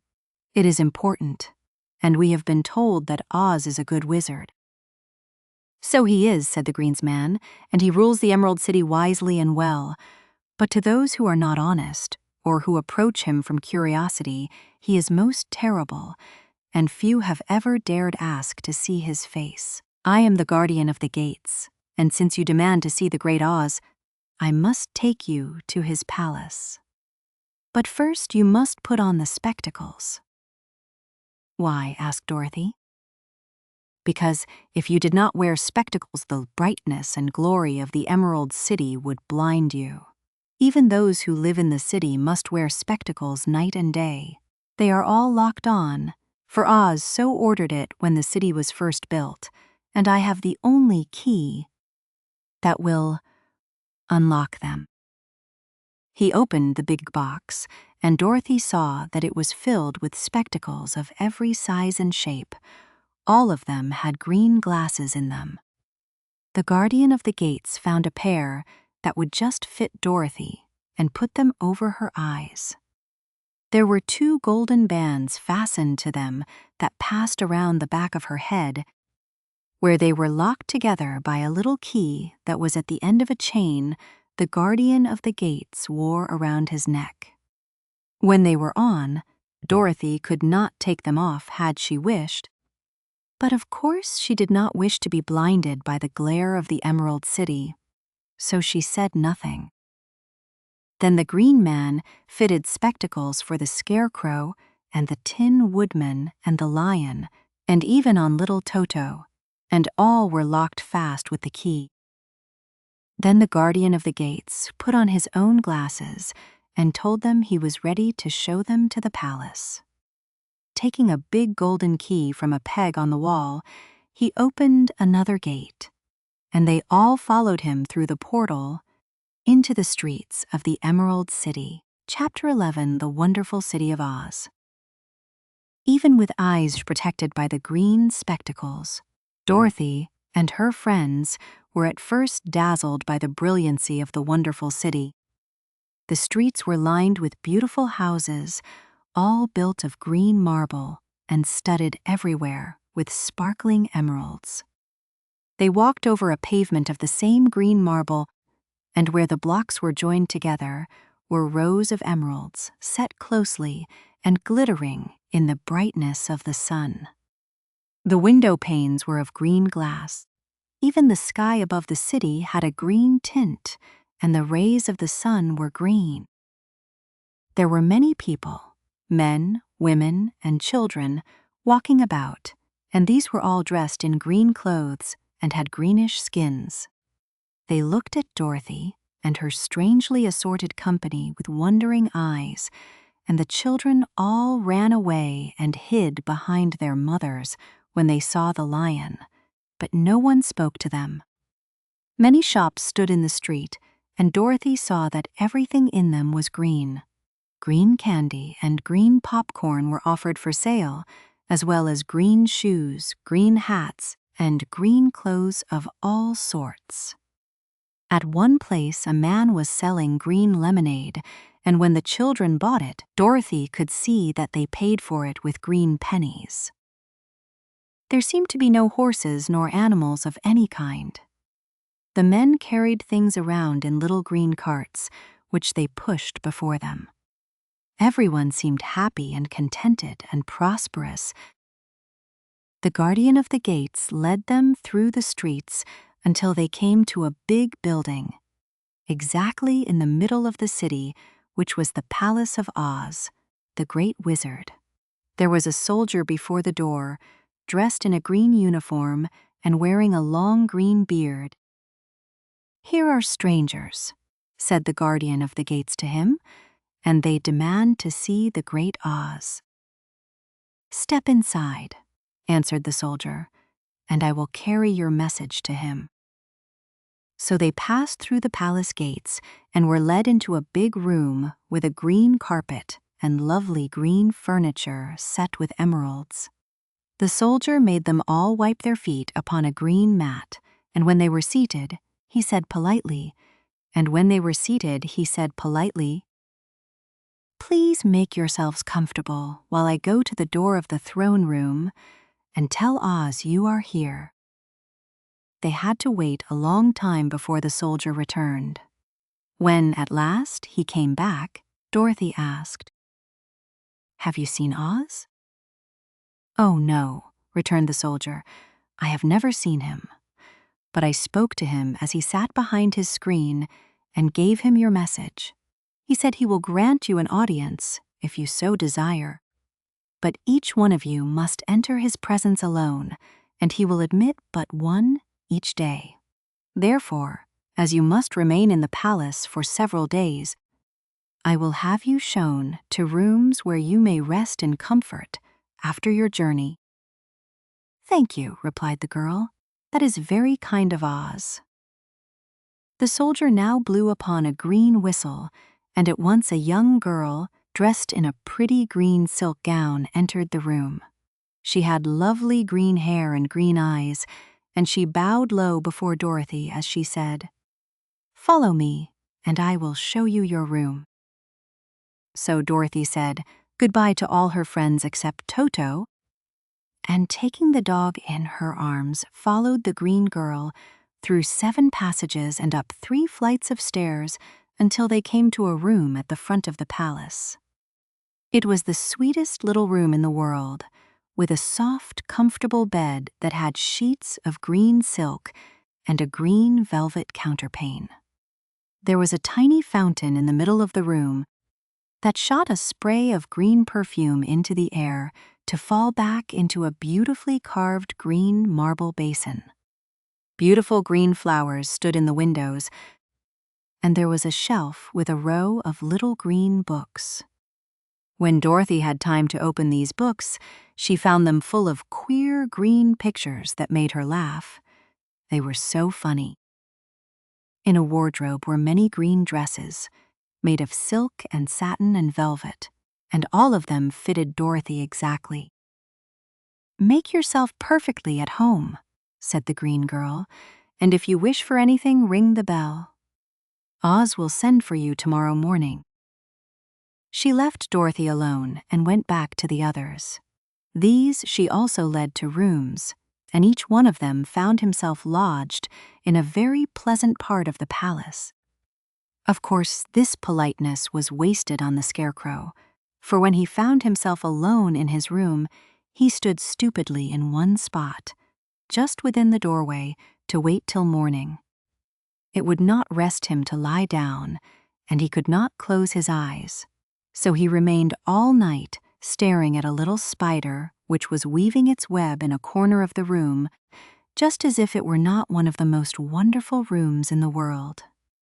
The Tin Woodman lay down on his bed from force of habit, for he remembered when he was made of flesh, but not being able to sleep, he passed the night, moving his joints up and down to make sure they kept in good working order. The lion would have preferred a bed of dried leaves in the forest and did not like being shut up in a room. But he had too much sense to let this worry him. So he sprang upon the bed and rolled himself up like a cat and purred himself asleep in a minute. The next morning, after breakfast, the Green Maiden came to fetch Dorothy, and she dressed her in one of the prettiest gowns made of green brocaded satin. Dorothy put on a green silko's neck and tied a green for the throne room of the Great Oz, and they started for the throne room of the Great Oz. First they came to a great hall in which were many ladies and gentlemen of the court, all dressed in rich costumes. These people had nothing to do but talk to each other, but they always came to wait outside the throne room every morning, although they were never permitted to see Oz.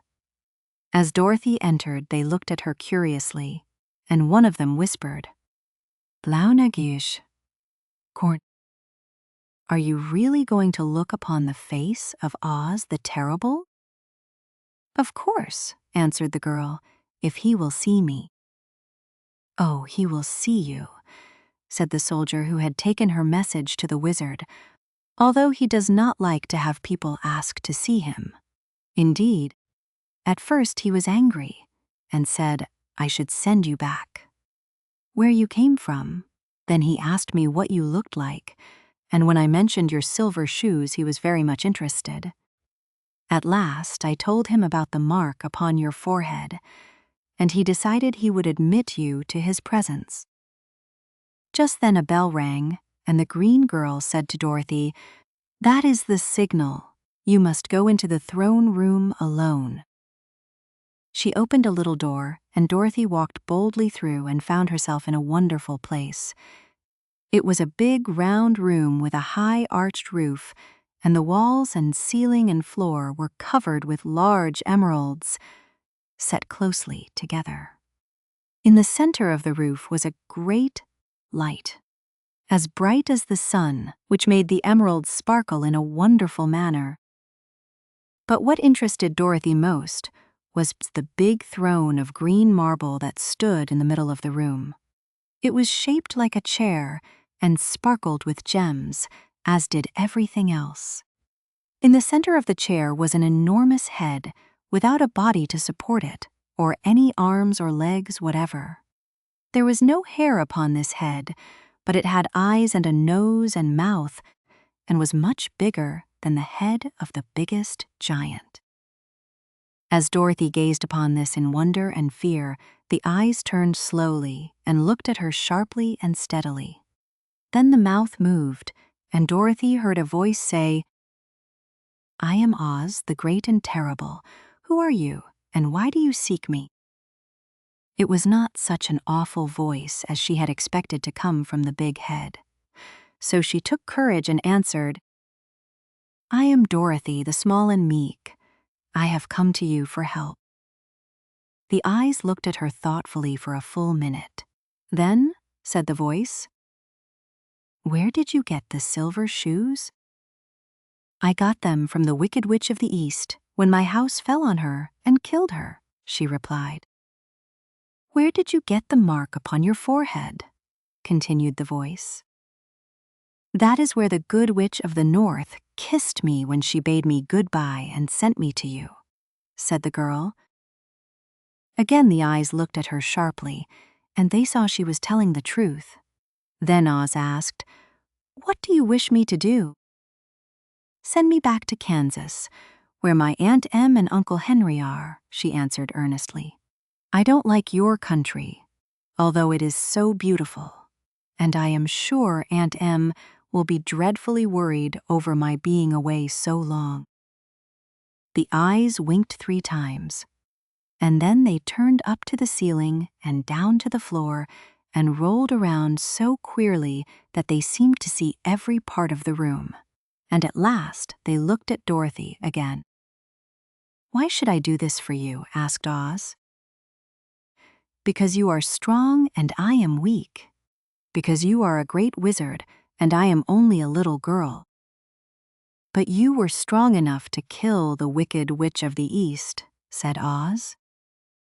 "That just happened," returned Dorothy simply. "I could not help it." "Well," said the head, "I will give you my answer. You have no right to expect me to send you back to Kansas unless you do something for me in return. In this country, everyone must pay for everything he gets. If you wish me to use my magic power to send you home again, you must do something for me first. Help me, and I will help you." "What must I do?" asked the girl. "Kill the Wicked Witch of the West," answered Oz. "But I cannot," exclaimed Dorothy, greatly surprised.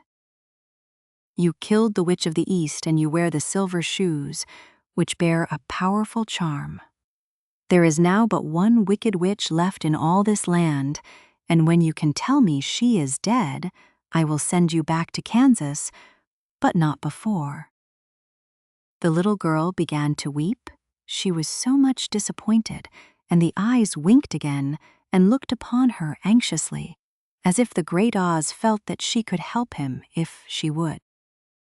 "I never killed anything willingly," she sobbed. "Even if I wanted to, how could I kill the Wicked Witch? If you, who are great and terrible, cannot kill her yourself, how do you expect me to do it?" "I do not know," said the head, "but that is my answer, and until the Wicked Witch dies, you will not see your uncle and aunt again. Remember that the witch is wicked, tremendously wicked, and ought to be killed. Now go, and do not ask to see me again until you have done your task." Sorrowfully, Dorothy left the throne room and went back where the lion and the hear what Oz had said to her. "There is no hope for me," she said sadly, "for Oz will not send me home until I have killed the Wicked Witch of the West. And that I can never do." Her friends were sorry, but could do nothing to help her. So Dorothy went to her own room and lay down on the bed and cried herself to sleep. The next morning, the soldier with the green whiskers came to the Scarecrow and said, "Come with me, for Oz has sent for you." So the Scarecrow followed him and was admitted into the great throne room, where he saw, sitting in the emerald throne, a most lovely lady. She was dressed in green silk gauze and wore upon her flowing green locks a crown of jewels. Growing from her shoulders were wings, gorgeous in color, and so light that they fluttered if the slightest breath of air reached them. When the Scarecrow had bowed, as prettily as his straw stuffing would let him, before this beautiful creature, she looked upon him sweetly and said, "I am Oz, the great and terrible. Who are you, and why do you seek me?" Now the Scarecrow, who had expected to see the great head Dorothy had told him of, was much astonished. But he answered her bravely, "I am only a scarecrow, stuffed with straw. Therefore I have no brains, and I come to you praying that you will put brains in my head instead of straw, so that I may become as much a man as any other in your dominions." "Why should I do this for you?" asked the lady. "Because you are wise and powerful, and no one else can help me," answered the Scarecrow. "I never grant favors without some return," said Oz. "But this much I will promise. If you will kill for me the Wicked Witch of the West, I will bestow upon you a great many brains, and such good brains that you will be the wisest man in all the land of Oz." "I thought you asked Dorothy to kill the witch," said the Scarecrow, in surprise. "So I did. I don't care who kills her. But until she is dead, I will not grant your wish. Now go, and do not seek me again until you have earned the brains you so greatly desire." The Scarecrow went sorrowfully back to his friends and told them what Oz had said. And Dorothy was surprised to find that the Great Wizard was not a head, as she had seen him, but a lovely lady. "All the same," said the Scarecrow, "she needs a heart as much as the Tin Woodman." On the next morning, the soldier with the green whiskers came to the Tin Woodman and said, "Oz has sent for you. Follow me." So the Tin Woodman followed him and came to the great throne room. He did not know whether he would find Oz a lovely lady or a head, but he hoped it would be the lovely lady. "For," he said to himself, "if it is the head, I am sure I shall not be given a heart, since a head has no heart of its own, and therefore cannot feel for me.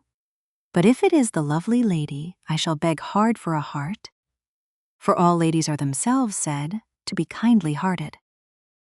But when the Woodman entered the great throne room, he saw neither the head nor the lady, for Oz had taken the shape of a most terrible beast. It was nearly as big as an elephant, and the green throne seemed hardly strong enough to hold its weight.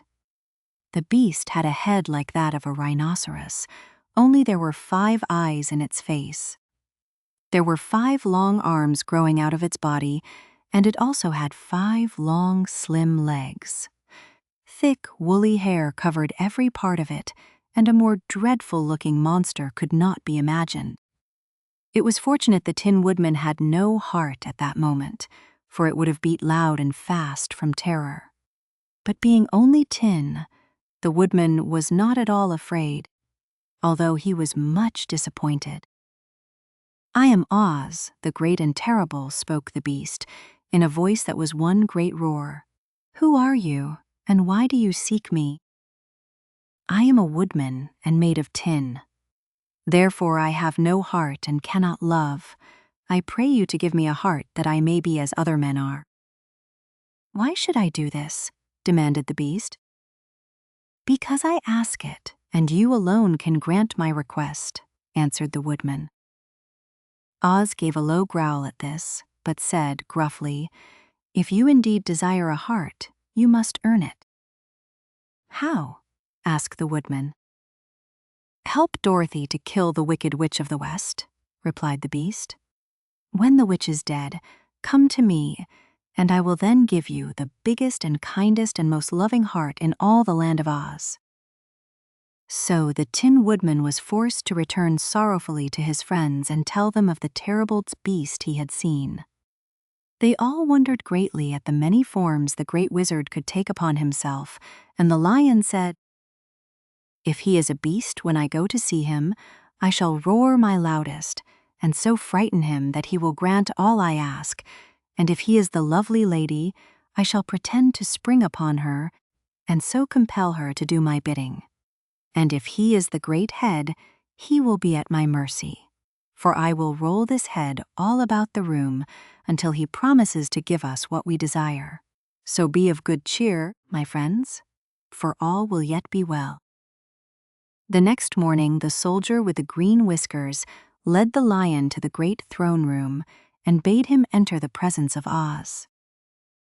The Lion at once passed through the door, and glancing around saw, to his surprise, that before the throne was a ball of fire, so fierce and glowing he could scarcely bear to gaze upon it.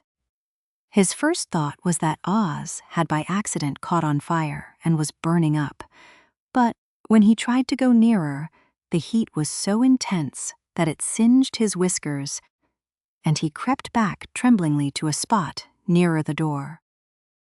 Then a low, quiet voice came from the ball of fire, and these were the words it spoke. "I am Oz, the great and terrible. Who are you, and why do you seek me?" And the Lion answered, "I am a cowardly lion, afraid of everything. I came to you to beg that you give me courage, so that in reality I may become the king of beasts, as men call me." "Why should I give you courage?" demanded Oz. "Because of all wizards you are the greatest, and alone have power to grant my request," answered the Lion. The ball of fire burned fiercely for a time, and the voice said, "Bring me proof that the wicked witch is dead, and that moment I will give you courage. But as long as the witch lives, you must remain a coward."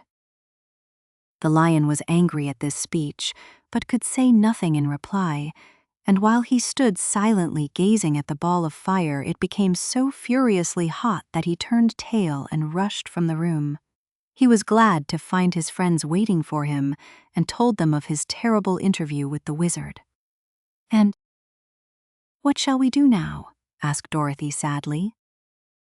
"There is only one thing we can do," returned the lion, "and that is to go to the land of the Winkies, seek out the wicked witch, and destroy her."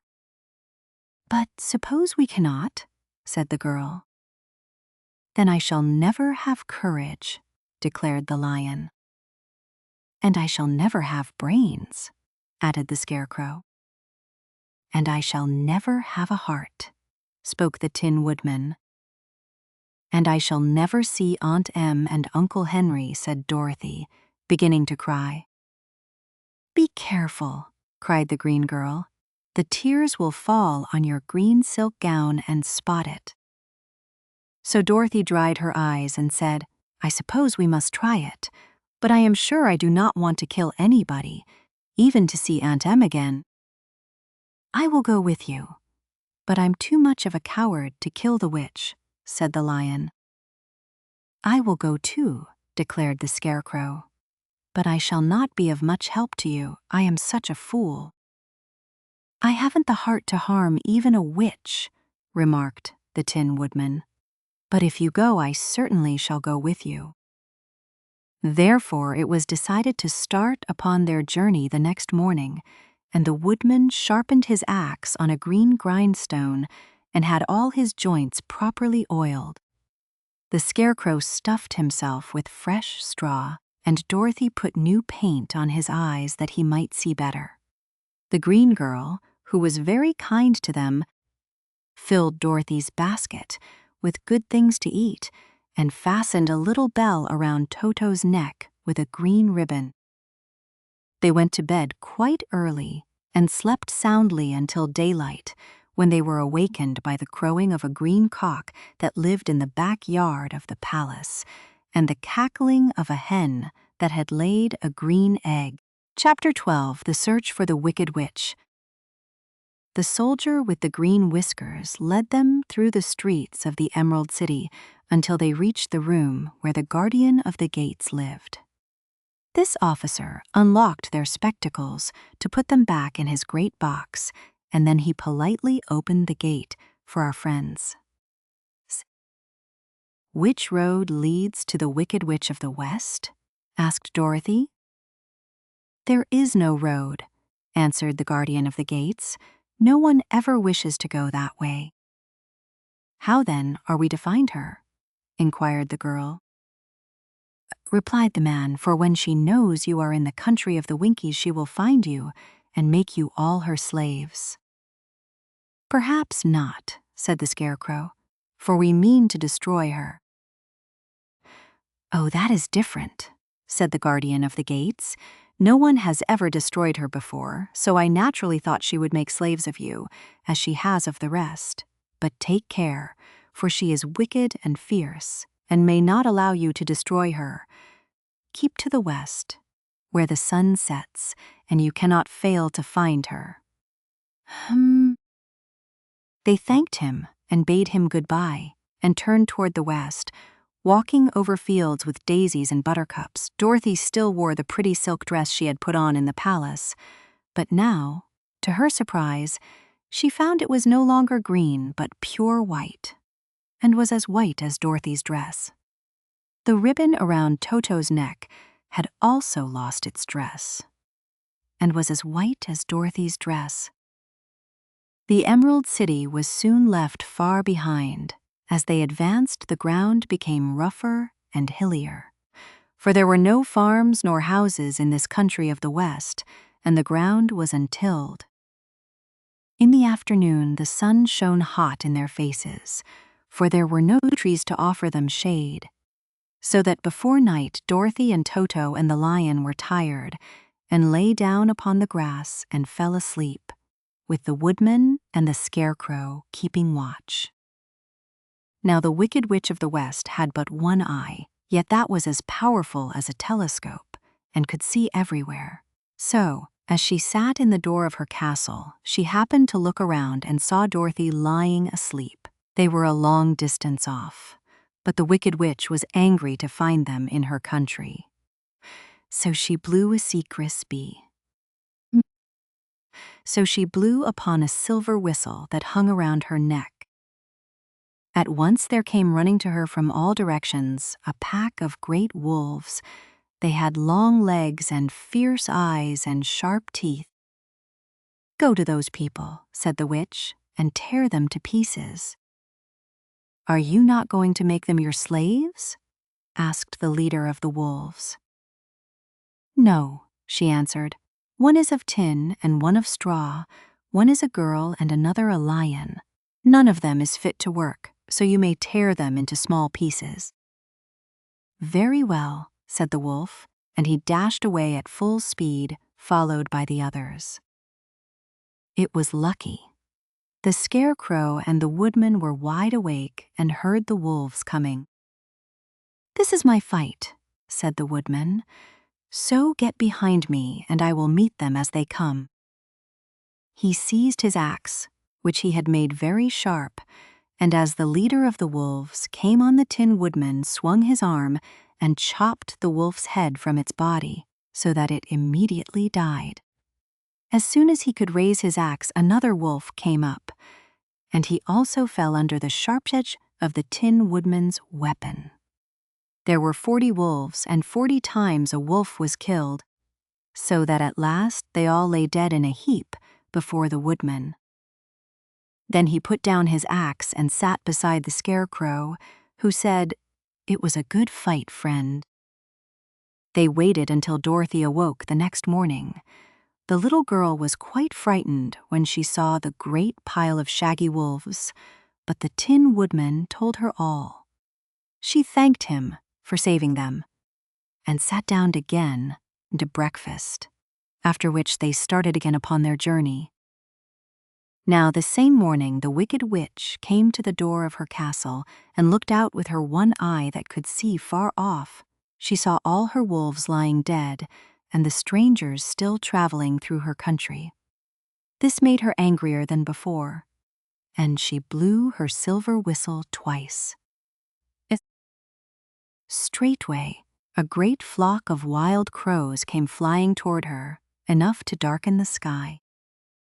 And the Wicked Witch said to the King Crow, "Fly at once to the strangers, peck out their eyes and tear them to pieces."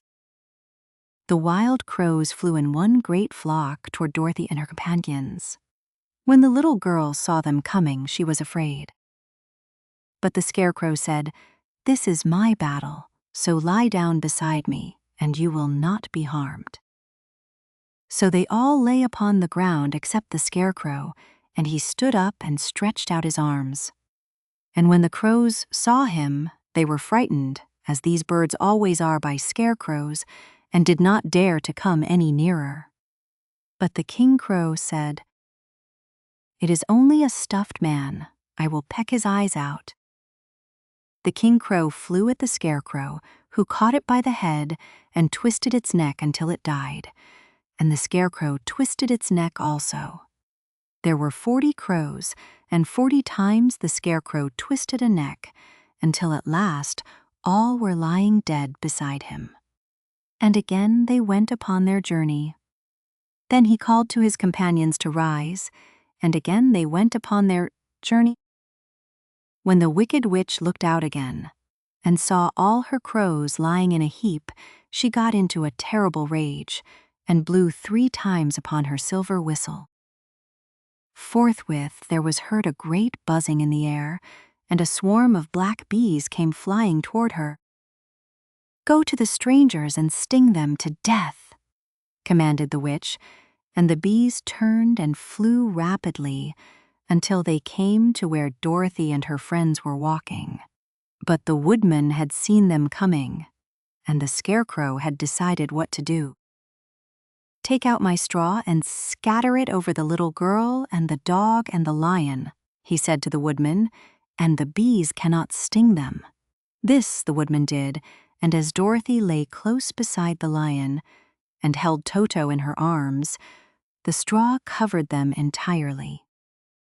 The bees came and found no one but the woodman to sting, so they flew at him and broke off all their stings against the tin. And as bees cannot live when their stings are broken, that was the end of the black bees, and they lay scattered thick about the woodman, like little heaps of fine coal. Like little heaps of fine the woodman. So, Indus. Then Dorothy and the lion got up, and the girl helped the Tin Woodman put the straw back into the Scarecrow again until he was as good as ever. So they started upon their journey once more. The Wicked Witch was so angry when she saw her black bees in little heaps like fine coal that she stamped her foot and tore her hair and gnashed her teeth. And then she called a dozen of her slaves, who were the Winkies, and gave them sharp spears and destroyed them to go to the strangers. And the Winkies were not a brave people, but they had to do as they were told, so they marched away until they came near to Dorothy. Then the lion gave a great roar and sprang towards them, and the poor Winkies were so frightened that they ran back as fast as they could. When they returned to the castle, the Wicked Witch beat them well with a strap and sent them back to their work, after which she sat down to think what she should do next. She could not understand how all her plans to destroy these strangers had failed. But she was a powerful witch, as well as a wicked one, and she soon made up her mind how to act. There was in her cupboard a golden cap with a circle of diamonds and rubies running round it. This golden cap had a charm. Whoever owned it could call 3 times upon the winged monkeys, who would obey any order they were given. But no person could command these strange creatures more than 3 times. Twice already the Wicked Witch had used the charm of the cap. Once was when she had made the Winkies her slaves and set herself to rule over their country. The winged monkeys had helped her do this. The second time was when she had fought against the great Oz himself and driven him out of the land of the West. The winged monkeys had also helped her in doing this. Only once more could she use this golden cap, for which reason she did not like to do so until all her other powers were exhausted. But now that her fierce wolves and her wild crows and her stinging bees were gone, and her slaves had been scared away by the cowardly lion, she saw there was only one way left to destroy Dorothy and her friends. So the Wicked Witch took the golden cap from her cupboard and placed it upon her head. Then she stood upon her left foot and said, slowly, "Pay, pep, pay, cac. Next, she stood upon her right foot and said, "Hillo, holo, hello." After this, she stood upon both feet and cried in a loud voice, "Zizzy, zizzy, zick." Now the charm began to work. Sky again. The sky was darkened.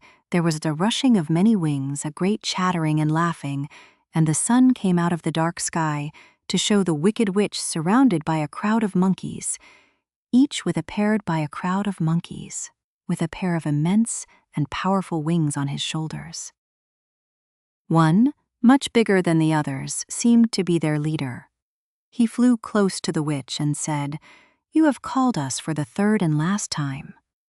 What do you command?"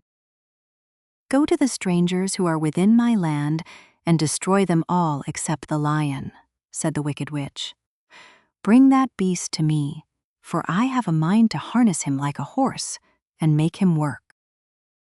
"Your commands shall be obeyed," said the leader.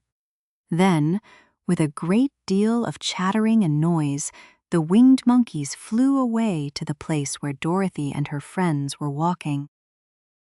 Some of the monkeys seized the Tin Woodman and carried him through the air until they were over a country thickly covered with sharp rocks. Who fell a great distance to the rocks, where he lay so battered and dented that he could neither move nor groan. Others of the monkeys caught the Scarecrow and with their long fingers pulled all of the straw out of his clothes and head. They made his hat and boots and clothes into a small bundle and threw it into the top branches of a tall tree. The remaining monkeys threw pieces of stout rope around the lion and wound many coils unable to bite or scratch or struggle in any way. Then they lifted him up and flew away with him to the witch's castle, Thysbessit's castle, where he was placed in a small yard with a high iron fence. One iron fence around it, so that he could not escape. But Dorothy they did not harm at all. She stood with Toto in her arms, watching the sad would soon be her turn. The leader of the winged monkeys flew up to her, his long, hairy arms stretched out and his ugly face grinning terribly. But he saw the mark of the good witch's kiss upon her forehead and stopped short, motioning the others not to touch her. "We dare not harm this little girl," he said to them, "for she is protected by the power of good, and that is greater than the power of evil. All we can do is to carry her to the castle of the Wicked Witch and leave her there." So, carefully and gently, they lifted Dorothy in their arms and carried her swiftly through the air until they came to the castle, where they set her down upon the front doorstep. Then the leader said to the witch, "We have obeyed you as far as we were able. The Tin Woodman and the Scarecrow are destroyed, and the lion is tied up in your yard. The little girl we dare not harm, nor the dog she carries in her arms. Your power over our band is now ended, and you will never see us again." Then all the winged monkeys, with much laughing and chattering and noise, flew into the air and were soon out of sight. The Wicked Witch was both surprised and worried when she saw the mark on Dorothy's forehead, for she knew well that neither the winged monkeys nor she, herself, dare hurt the girl in any way. She looked down at Dorothy's feet and, seeing the silver shoes, began to tremble with fear, for she knew what a powerful charm belonged to them. At first the witch was tempted to run away from Dorothy, but she happened to look into the child's eyes and saw how simple the soul behind them was, and that the little girl did not know of the wonderful power the silver shoes gave her. So the Wicked Witch laughed to herself and thought, "I can still make her my slave, for she does not know how to use her power." Then she said to Dorothy harshly and severely, "Come with me, and see that you mind everything I tell you, for if you do not, I will make an end of you, as I did of the Tin Woodman and the Scarecrow." Dorothy followed her through many of the beautiful rooms in her castle until they came to the kitchen, where the witch bade her clean the pots and kettles and sweep the floor and keep the fire fed with wood. Dorothy went to work meekly, with her mind made up to work as hard as she could, for she was glad the Wicked Witch had decided not to kill her. With Dorothy hard at work, the witch thought she would go into the courtyard and harness the Cowardly Lion like a horse. It would amuse her, she was sure, whenever she wished to go to drive. But as she opened the gate, the lion gave a loud roar and bounded at her so fiercely, and ran at her so fiercely, and ran out, shut the gate again. "If I cannot harness you," said the witch to the lion, speaking through the bars of the gate, "I can starve you. You shall have nothing to eat until you do as I wish." So after that, she took no food to the imprisoned lion, but every day she came to the gate at noon and asked, "Are you ready to be harnessed like a horse?" And the lion would answer, "No. If you come in this yard, I will bite you." The reason the lion did not have to do as the witch wished was that every night, while the woman was asleep, Dorothy carried him food from the cupboard. After he had eaten, he would lie down on his bed of straw, and Dorothy would lie beside him and put her head on his soft, shaggy mane while they talked of their troubles and tried to plan some way to escape. But they could find no way to get out of the castle, for it was constantly guarded by the yellow Winkies, who were the slaves of the Wicked Witch and too afraid of her not to do as she told them. The girl had to work hard during the day, and often the witch threatened to beat her with the same old umbrella she always carried in her hand. But, in truth, she did not dare to strike Dorothy because of the mark upon her forehead. The child did not know this and was full of fear for herself and Toto. Once the witch struck Toto a blow with her umbrella, and the brave little dog flew at her and bit her leg in return. The witch did not bleed where she was bitten, for she was so wicked that the blood in her had dried up many years before. Dorothy's life became very sad as she grew to understand that it would be harder than ever to get back to Kansas and Aunt Em again. Sometimes she would cry bitterly for hours, with Toto sitting at her feet and looking into her face, whining dismally to show how sorry he was for his little mistress. Toto did not really care whether he was in Kansas or the land of Oz so long as Dorothy was with him. But he knew the little girl was unhappy, and that made him unhappy too. Now the Wicked Witch had a great longing to have for her own the silver shoes which the girl always wore. Her bees and her crows and her wolves were lying in heaps and drying up, and she had used up all the power of the golden cap. But if she could only get hold of the silver shoes, they would give her more power than all the other things she had lost. She watched Dorothy carefully to see if she ever took off her shoes, thinking she might steal them. But the child was so proud of her pretty shoes that she never took them off except at night. And when she took her bath, the witch was too much afraid of the dark to dare go in Dorothy's room at night to take the shoes, and her dread of water was greater than her fear of the dark. So she never came near when Dorothy was bathing. Indeed, the old witch never touched water, nor ever let water touch her in any way. But the wicked creature was very cunning, and she finally thought of a trick that would give her what she wanted. She placed a bar of iron in the middle of the kitchen floor, and then by her magic arts made the iron invisible to human eyes, so that when Dorothy walked across the floor, she stumbled over the bar, not being able to see it, and fell at full length. She was not much hurt, but in her fall, one of the silver shoes came off, and before she could reach it, the witch had snatched it away and put it on her own skinny foot.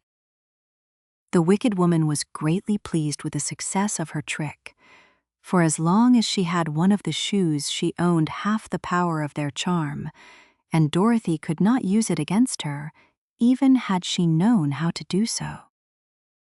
The little girl, seeing she had lost one of her pretty shoes, grew angry and said to the witch, "Give me back my shoe." "I will not," retorted the witch, "for it is now my shoe and not yours." "You are a wicked creature," cried Dorothy. "You have no right to take my shoe from me." "I shall keep it, just the same," said the witch, laughing at her. "And someday I shall get the other one from you too."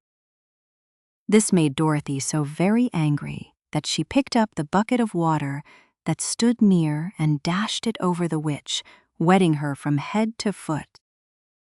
Instantly the wicked woman gave a loud cry of fear, and then, as Dorothy looked at her in wonder, the witch began to shrink and fall away. "See what you have done," she screamed. "In a minute I shall melt away." "I'm very sorry indeed," said Dorothy, who was truly frightened to see the witch actually melting away like brown sugar before her very eyes. "Didn't you know water would be the end of me?" asked the witch, in a wailing, despairing voice. "Of course not," answered Dorothy. "How should I?" "Well, in a few minutes I shall be all melted, and you will have the castle to yourself. I have been wicked in my day, but I never thought a little girl like you would ever be able to melt me and end my wicked deeds. Look out! Here I go." With these words, the witch fell down in a brown, melted, shapeless mass and began to spread over the clean boards of the kitchen floor. Seeing that she had really melted away to nothing, Dorothy drew another bucket of water and threw it over the mess. She then swept it all out the door. After picking out the silver shoe, which was all that was left of the old woman, she cleaned and dried it with a cloth and put it on her foot again. Then, being at last free to do as she chose, she ran out to the courtyard to tell the lion that the Wicked Witch of the West had come to an end and that they were no longer prisoners in a strange land. Chapter 13, The Rescue. The Cowardly Lion was much pleased to hear that the Wicked Witch had been melted by a bucket of water, and Dorothy at once unlocked the gate of his prison and set him free. They went in together to the castle, where Dorothy's first act was to call they were no longer slaves, and tell them that they were no longer slaves. There was great rejoicing among the yellow Winkies, for they had been made to work hard during many years for the Wicked Witch, who had always treated them with great cruelty. They kept this day as a holiday, then and ever after, and spent the time in feasting and dancing. "If our friends, the Scarecrow and the Tin Woodman, were only with us," said the Lion, "I should be quite happy." "Don't you suppose we could rescue them?" asked the girl anxiously. "We can try," answered the Lion. So they called the yellow Winkies and asked them if they would help to rescue their friends, and the Winkies said that they would be delighted to do all in their power for Dorothy, who had set them free from bondage. So she chose a number of the Winkies who looked as if they knew the most, and they all started away. They traveled that day and part of the next until they came to the rocky plain where the Tin Woodman lay, all battered and bent. His axe was near him, but the blade was rusted and the handle broken off short. The Winkies lifted him tenderly in their arms and carried him back to the yellow castle again, Dorothy shedding a few tears by the way at the sad plight of her old friend, and the Lion looking sober and sorry. When they reached the castle, Dorothy said to the Winkies, "Are any of your people tinsmiths?" "Oh yes, some of us are very good tinsmiths," they told her. "Then bring them to me," she said, and when the tinsmiths came, bringing with them all their tools and baskets, she inquired, "Can you straighten out those dents in the Tin Woodman and bend him back into shape again, and solder him together where he is broken?" The tinsmiths looked the woodman over carefully and then answered that they thought they could mend him so he would be as good as ever. So they set to work in one of the big yellow rooms of the castle and worked for 3 days and 4 nights, hammering and twisting and bending and soldering and polishing and pounding at the legs and body and head of the Tin Woodman until at last he was straightened out into his old form and his joints worked as well as ever. To be sure, there were several patches on him, but the tinsmiths did a good job, and as the woodman was not vain man, he did not mind the patches at all.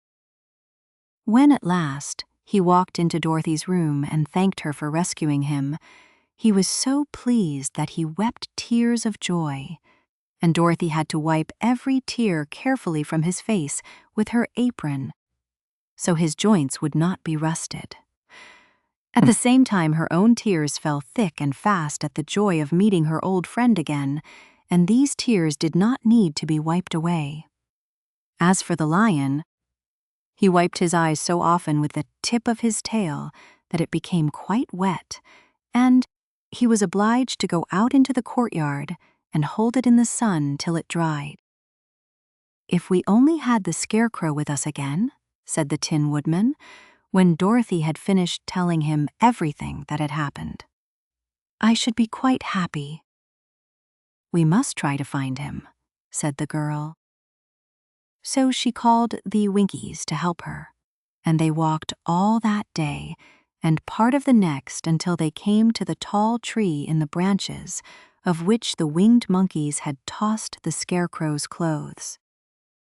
It was a very tall tree, and the trunk was so smooth that no one could climb it. But the woodman said at once, "I'll chop it down, and then we can get the Scarecrow's clothes." Now, while the tinsmiths had been at work mending the woodman himself, another of the Winkies, who was a goldsmith, had made an axe handle of solid gold and fitted it to the woodman's axe, instead of the old broken handle. Others to the old rust was removed, and it polished silver, and it glistened like burnished silver. As soon as he had spoken, the Tin Woodman began to chop, and in a short time the tree fell over with a crash, whereupon the Scarecrow's clothes fell out of the branches and rolled off on the ground. Dorothy picked them up and had the Winkies carry them back to the castle, where they were stuffed with nice, clean straw. And behold, here was the Scarecrow, as good as ever, thanking them over and over again for saving him. Now that they were reunited, Dorothy and her friends spent a few happy days at the Yellow Castle, where they found everything they needed to make them comfortable. But one day the girl thought of Aunt Em and said, "We must go back to Oz and claim his promise." "Yes," said the woodman, "at last I shall get my heart." "And I shall get my brains," added the Scarecrow joyfully. "And I shall get my courage," said the lion thoughtfully. "And I shall get back to Kansas," cried Dorothy, clapping her hands. "Oh, let us start for the Emerald City tomorrow." This they decided to do. The next day they called the Winkies together and bade them goodbye. The Winkies were sorry to have them go, and they had grown so fond of the Tin Woodman that they begged him to stay and rule over them and the Yellow Land of the West. Finding they were determined to go, the Winkies gave Toto and the lion each a golden collar, and to Dorothy they presented a beautiful bracelet studded with diamonds, and to the Scarecrow they gave a gold-headed walking stick to keep him from stumbling, and to the Tin Woodman they offered a silver oil can, inlaid with gold and set with precious jewels. Every one of the travelers made the Winkies a pretty speech in return, and all shook hands with them until their arms ached. Dorothy went to the witch's cupboard to fill her basket with food for the journey, and there she saw the golden cap. She tried it on her own head and found that it fitted her exactly. She did not know anything about the charm of the golden cap, but she saw that it her mind to wear it, so she made up her mind to wear it, and carry her sunbonnet in the basket. Then, being prepared for the journey, they all started for the Emerald City, and the Winkies gave them 3 cheers and many good wishes to carry with them. Chapter 14, The Winged Monkeys. You will remember there was no road, not even a pathway, between the castle of the Wicked Witch and the Emerald City. When the 4 travelers went in search of the witch, she had seen them coming, and so sent the winged monkeys to bring them to her. It was much harder to find their way back through the big fields of buttercups and yellow daisies than it was being carried. They knew, of course, they must go straight east, toward the rising sun, and they started off in the right way. But at noon, when the sun was over their heads, they did not know which was east and which was west, and that was the reason they were lost in the great fields. They kept on walking, however, and at night the moon came out and shone brightly. So they lay down among the sweet-smelling yellow flowers and slept soundly until morning, all but the Scarecrow and the Tin Woodman. The next morning the sun was behind a cloud, but they started on, as if they were quite sure which way they were going. "If we walk far enough," said Dorothy, "I am sure we shall sometime come to some place." But day by day passed away, and they still saw nothing before them but the scarlet fields. The Scarecrow began to grumble a bit. "We have surely lost our way," he said, "and unless we find it again in time to reach the Emerald City, I shall never get my brains." "Nor I my heart," declared the Tin Woodman. "It seems to me I can scarcely wait till I get to Oz, and you must admit this is a very long journey." "You see," said the Cowardly Lion with a whimper, "I haven't the courage to keep tramping forever without getting anywhere at all." Then Dorothy lost heart. She sat down on the grass and looked at her companions, and they sat down and looked at her, and Toto found that for the first time in his life he was too tired to chase a butterfly that flew past his head. So he put out his tongue and panted and looked at Dorothy, as if to ask what they should do next. "Suppose we call the field mice," she suggested. "They could probably tell us the way to the Emerald City." "To be sure they could," cried the Scarecrow. "Why didn't we think of that before?" Dorothy blew the little whistle she had always carried about her neck. In a few minutes they heard the pattering of tiny feet. In a few minutes the small gray mice came running up to her. Among them was the Queen herself, who asked, in her squeaky little voice, "What can I do for my friends?" "We have lost our way," said Dorothy. "Can you tell us where the Emerald City is?" "Certainly," answered the Queen, "but it is a great way off, for you have had it at your backs all this time." Then she noticed Dorothy's golden cap and said, "Why don't you use the charm of the cap and call the winged monkeys to you? They will carry you to the City of Oz in less than an hour." "I didn't know there was a charm," answered Dorothy in surprise. "What is it?" "It is written inside the golden cap," replied the Queen of the Mice. "But if you are going to call the winged monkeys, we must run away, for they are full of mischief and think it great fun to plague us." "Won't they hurt me?" asked the girl anxiously. "Oh no, they must obey the wearer of the cap. Goodbye." And she scampered out of sight, with all the mice hurrying after her. Dorothy looked inside the golden cap and saw some words written upon the lining. These, she thought, must be the charm. So she read the directions carefully and put the cap upon her head. "Ep pepe kake," she said, standing on her left foot. "What did you say?" asked the Scarecrow, who did not know what she was doing. "Hillo, holo, hello," Dorothy went on, standing this time on her right foot. "Hello," replied the Tin Woodman calmly. "Zizzy, zizzy, zeek," said Dorothy, who was now standing on both feet. This ended the saying of the charm, and they heard a great chattering and flapping of wings as the band of winged monkeys flew up to them. The king bowed low before Dorothy and asked, "What is your command?" "We wish to go to the Emerald City," said the child, "and we have lost our way." "We will carry you," replied the king, and no sooner had he spoken than two of the monkeys caught Dorothy in their arms and flew away with her. Others took the Scarecrow and the Woodman and the Lion, and one little monkey seized Toto and flew after them, although the dog tried hard to bite him.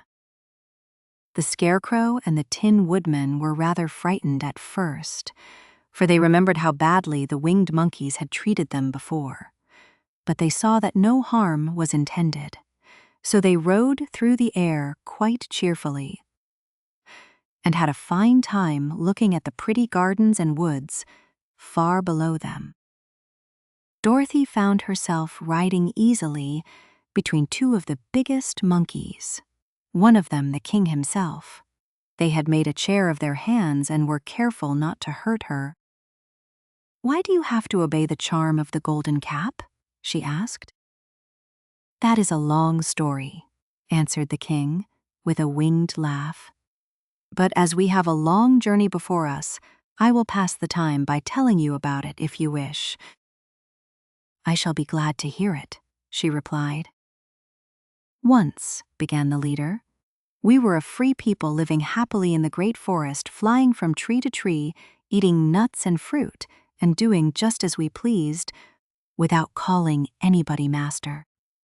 Perhaps some of us were rather too full of mischief at times, flying down to pull the tails of the animals that had no wings, chasing birds and throwing nuts at the people who walked in the forest. But we were careless and happy and full of fun, and enjoyed every minute of the day. This was many years ago, long before Oz came out of the clouds to rule over this land.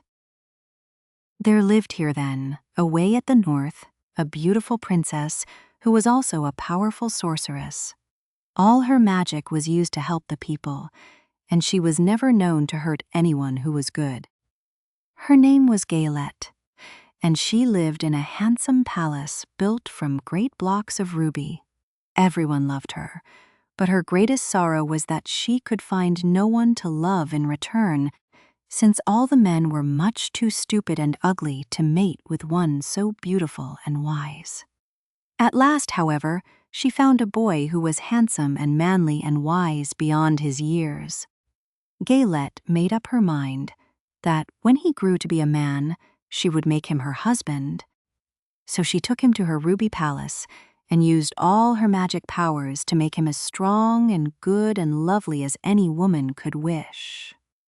When he grew to manhood, Quelala, as he was called, was said to be the best and wisest man in all the land, while his manly beauty was so great that Gaylette loved him dearly and hastened to make everything ready for the wedding. My grandfather was at that time the king of the winged monkeys, which lived in the forest near Gaylette's palace, and the old fellow loved a joke better than a good dinner. One day, just before the wedding, my grandfather was flying out with his band when he saw Quelala walking beside the river. He was dressed in a rich costume of pink silk and purple velvet, as in see, and my grandfather thought he would see what he could do. At his word, the band flew down and seized Quelala, carried him in their arms until they were over the middle of the river, and then dropped him into the water. "Swim out, my fine fellow," cried my grandfather, "and see if the water has spotted your clothes." Quelala and he was not in the least spoiled by all his good fortune. He laughed when he came to the top of the water and swam in to shore. But when Gaylette came running out to him, she found his silks and velvet all ruined by the river. The princess was angry, and she knew, of course, who did it. She had all the winged monkeys brought before her, and she said at first that their wings should be tied and they should be treated as they had treated Quelala, and dropped in the river. But my grandfather pleaded hard, for he knew the monkeys would drown in the river with their wings tied, and Quelala said a kind word for them also, so that Gaylette finally spared them, on condition that the winged monkeys should ever after do 3 times the bidding of the owner of the golden cap. This cap had been made for a wedding present to Quelala, and it is said to have cost the princess half her kingdom. Of course, My grandfather and all the other monkeys at once agreed to the condition, and that is how it happens that we are 3 times the slaves of the owner of the golden cap, whosoever he may be." "And what became of them?" asked Dorothy, who had been greatly interested in the story. "Quilala being the first owner of the golden cap," replied the monkey, "he was the first to lay his wishes upon us. As his bride could not bear the sight of us after he had married her, and ordered us always to keep where she could never again set eyes on a winged monkey, which we were glad, for we were all glad to do, for we were all afraid of her.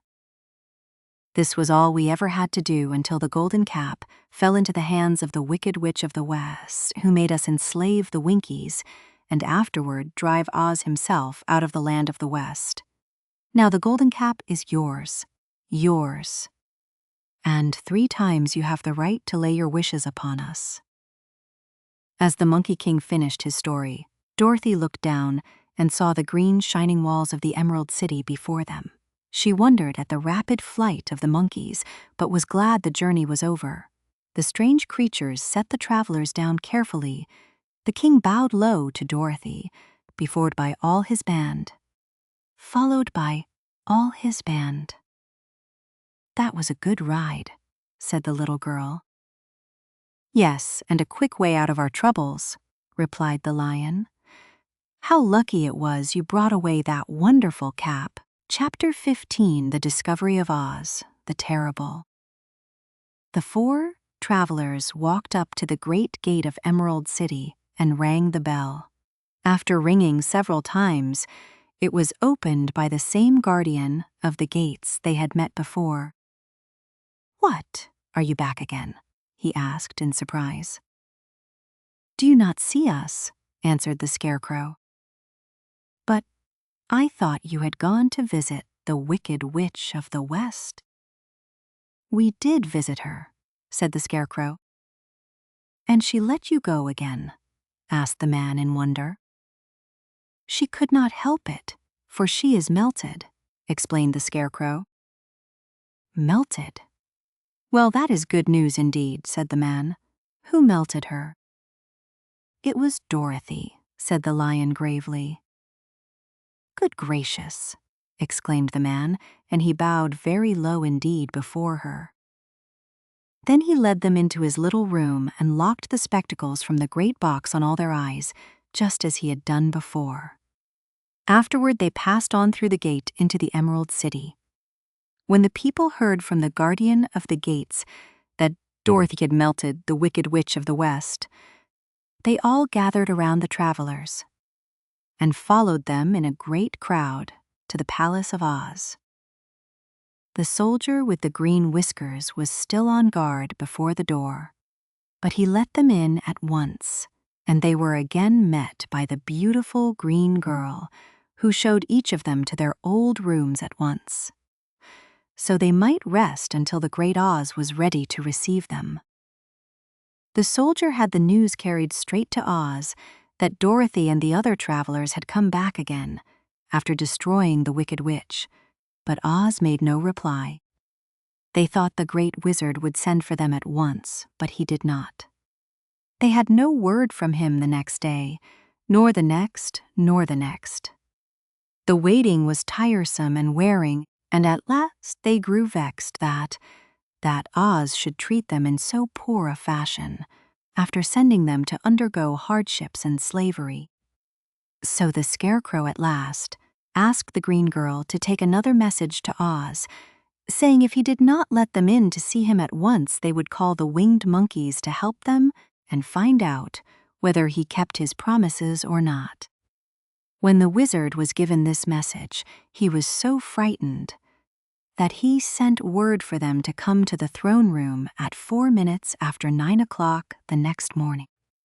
He had once met the winged monkeys in the land of the West, and he did not wish to meet them again. The 4 travelers passed a sleepless night, each thinking of the gift Oz had promised to bestow on him. Dorothy fell asleep only once, and then she dreamed she was in Kansas, where Aunt Em was telling her how glad she was to have her little girl at home again. Promptly at 9 o'clock the next morning, the green-whiskered soldier came to them, and 4 minutes later, they all went into the throne room of the Great Oz. Of course, each one of them expected to see the wizard in the shape he had taken before, and all were greatly surprised when they looked about and saw no one at all in the room. They kept close to the door and closer to one another, for more dreadful than any of the forms they had seen Oz take. In the stillness, Oz free. Presently, they heard a solemn voice that seemed to come from somewhere near the top of the great dome, and it said, "I am Oz, the great and terrible. Why do you seek me?" They looked again in every part of the room, and then, seeing no one, Dorothy asked, "Where are you?" "I am everywhere," answered the voice, "but to the eyes of common mortals I am invisible. I will now seat myself upon my throne, that you may converse with me. Indeed, you may from the throne itself." So they walked toward it and stood in a row, while Dorothy said, "We have come to claim our promise, O Oz." "What promise?" asked Oz. "You promised to send me back to Kansas when the Wicked Witch was destroyed," said the girl. "And you promised to give me brains," said the Scarecrow. "And you promised to give me a heart," said the Tin Woodman. "And you promised to give me courage," said the Cowardly Lion. "Is the Wicked Witch really destroyed?" asked the voice, and Dorothy thought it trembled a little. "Yes," she answered. "I melted her with a bucket of water." "Dear me," said the voice. "How sudden. Well, come to me tomorrow, for I must have time to think it over." "You've had plenty of time already," said the Tin Woodman angrily. "We shan't wait a day longer," said the Scarecrow. "You must keep your promises to us," exclaimed Dorothy. The lion thought it might be as well to frighten the wizard, so he gave a large, loud roar, which was so fierce and dreadful that Toto jumped away from him in alarm and tipped over the screen that stood in a corner. As it fell with a crash, they looked that way, and the next moment all of them were filled with wonder. For they saw, standing in just the spot the screen had hidden, a little old man with a bald head and a wrinkled face, who seemed to be as much surprised as they were. The Tin Woodman, raising his axe, rushed toward the little man and cried out, "Who are you?" "I am Oz, the great and terrible," said the little man in a trembling voice. "But don't strike me. Please don't, and I'll do anything you want me to." Our friends looked at him in surprise and dismay. "I thought Oz was a great head," said Dorothy. "And I thought Oz was a lovely lady," said the Scarecrow. "And I thought Oz was a terrible beast," said the Tin Woodman. "And I thought Oz was a ball of fire," exclaimed the lion. "No, you are all wrong," said the little man meekly. "I have been making believe." "Making believe?" cried Dorothy. "Are you not a great wizard?" "Hush, my dear," he said. "Don't speak so loud, or you will be overheard, and I should be ruined. I'm supposed to be a great wizard." "And aren't you?" she asked. "Not a bit of it, my dear. I'm just a common man." "You're more than that," said the Scarecrow in a grieved tone. "You're a humbug." "Exactly so," declared the little man, rubbing his hands together as if it pleased him. "I am a humbug." "But this is terrible," said the Tin Woodman. "How shall I ever get my heart?" "Or I my courage?" asked the lion. "Or I my brains?"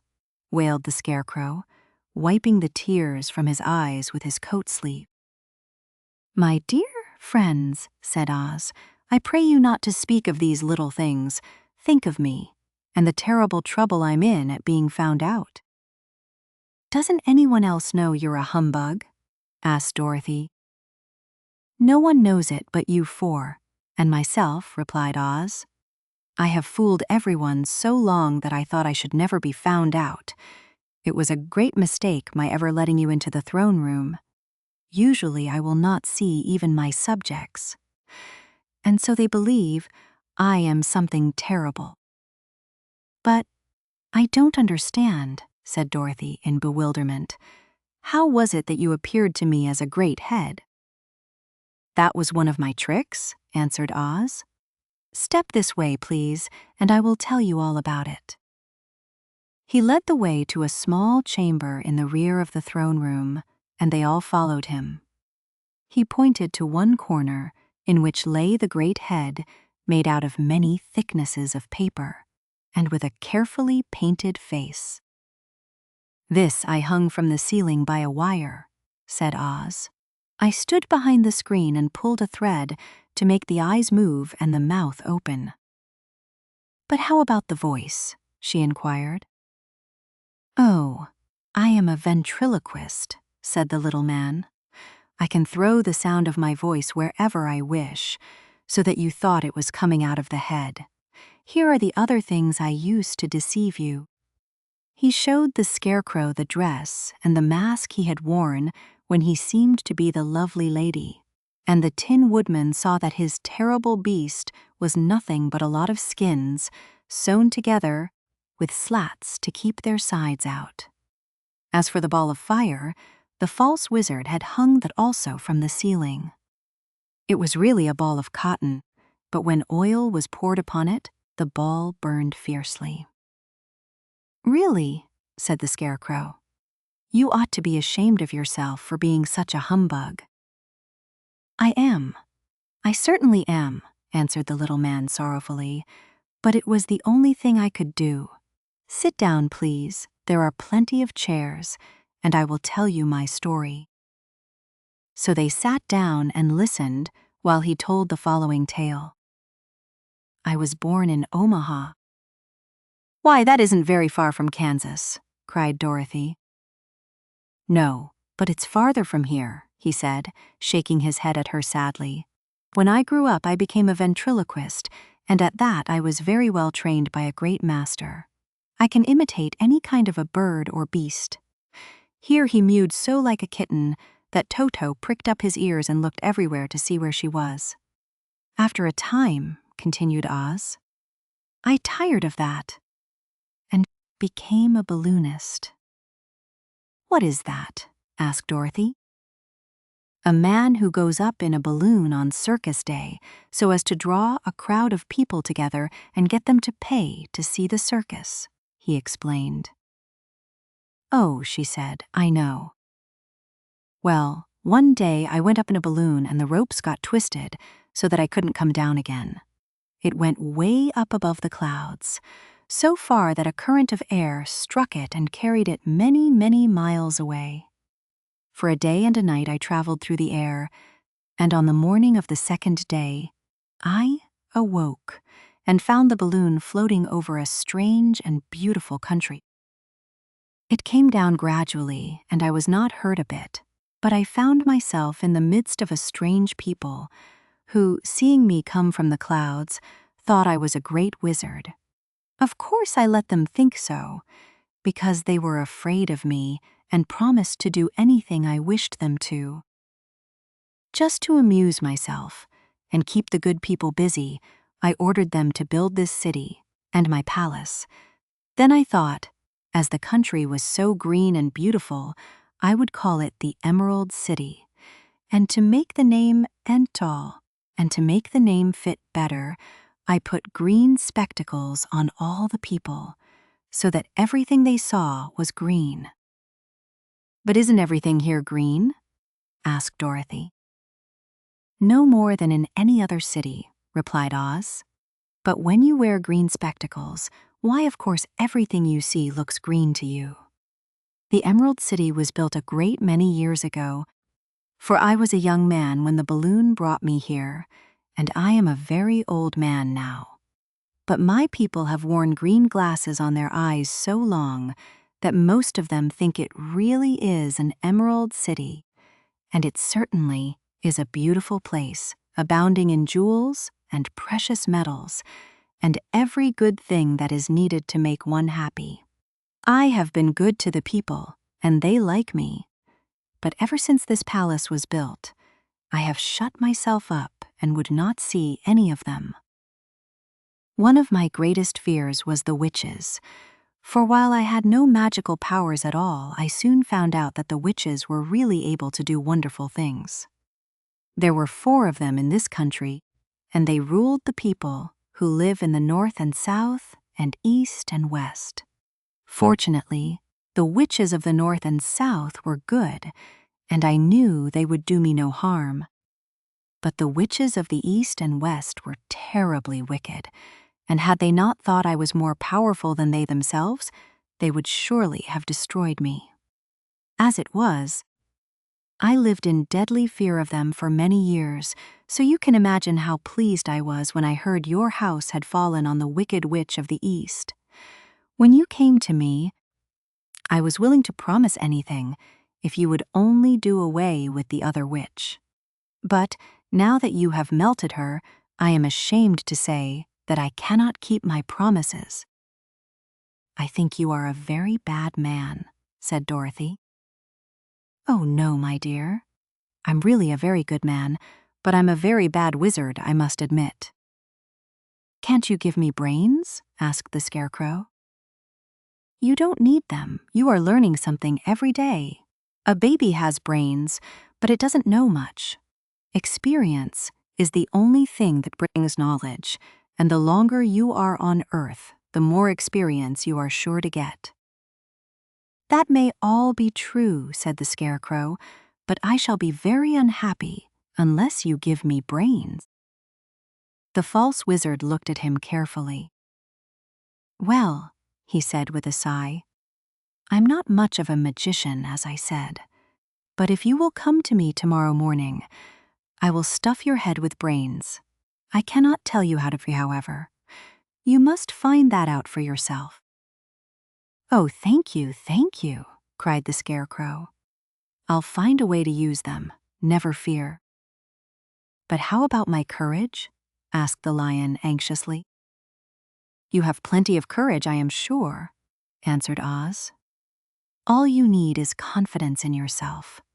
There is no living thing that is not afraid when it faces danger. The true courage is in facing danger when you are afraid, and that kind of courage you have in plenty. Perhaps I have, but I'm scared just the same, said the Lion. I shall really be very unhappy unless you give me the sort of courage that makes one forget he is afraid. Very well, I will give you that sort of courage tomorrow, replied Oz. How about my heart? Asked the Tin Woodman. Why, as for that, answered Oz, I think you are wrong to want a heart. It makes most people unhappy. If you only knew it, you are in luck not to have a heart. That must be a matter of opinion, said the Tin Woodman. For my part, I will bear all the unhappiness without a murmur, if you will give me the heart. Very well, answered Oz meekly. Come to me tomorrow, and you shall have a heart. I have played wizard for so many years that I may as well continue the part a little longer. And now, said Dorothy, how am I to get back to Kansas? We shall have to think about that, replied the little man. Give me 2 or 3 days to consider the matter, and I'll try to find a way to carry you over the desert. In the meantime, you shall all be treated as my guests, and while you live in the palace, my people will wait upon you and obey your slightest wish. There is only one thing I ask in return for my help, such as it is. You must keep my secret and tell no one I am a humbug. They agreed to say nothing of what they had learned, and went back to their rooms in high spirits. Even Dorothy had hope that the great and terrible humbug, as she called him, would find a way to send her back to him, Kansas. And if he did, she was willing to forgive him everything. Chapter 16: The Magic Art of the Great Humbug. Next morning, the Scarecrow said to his friends, "Congratulate me. I am going to Oz to get my brains at last. When I return, I shall be as other men are." "I have always liked you as you were," said Dorothy simply. "It is kind of you to like a scarecrow," he replied, "but surely you will think more of me when you hear the splendid thoughts my new brain is going to turn out." Then he said goodbye to them all in a cheerful voice and went to the throne room, where he rapped upon the door. "Come in," said Oz. The Scarecrow went in and found the little man sitting down by the window, engaged in deep thought. "I have come for my brains," remarked the Scarecrow, a little uneasily. "Oh, yes. Sit down in that chair, please," replied Oz. "You must excuse me for taking your head off, but I shall have to do it in order to put your brains in their proper place."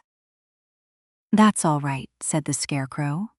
"You are quite welcome to take my head off, as long as it will be a better one when you put it on again." So the wizard unfastened his heads and emptied out the straw.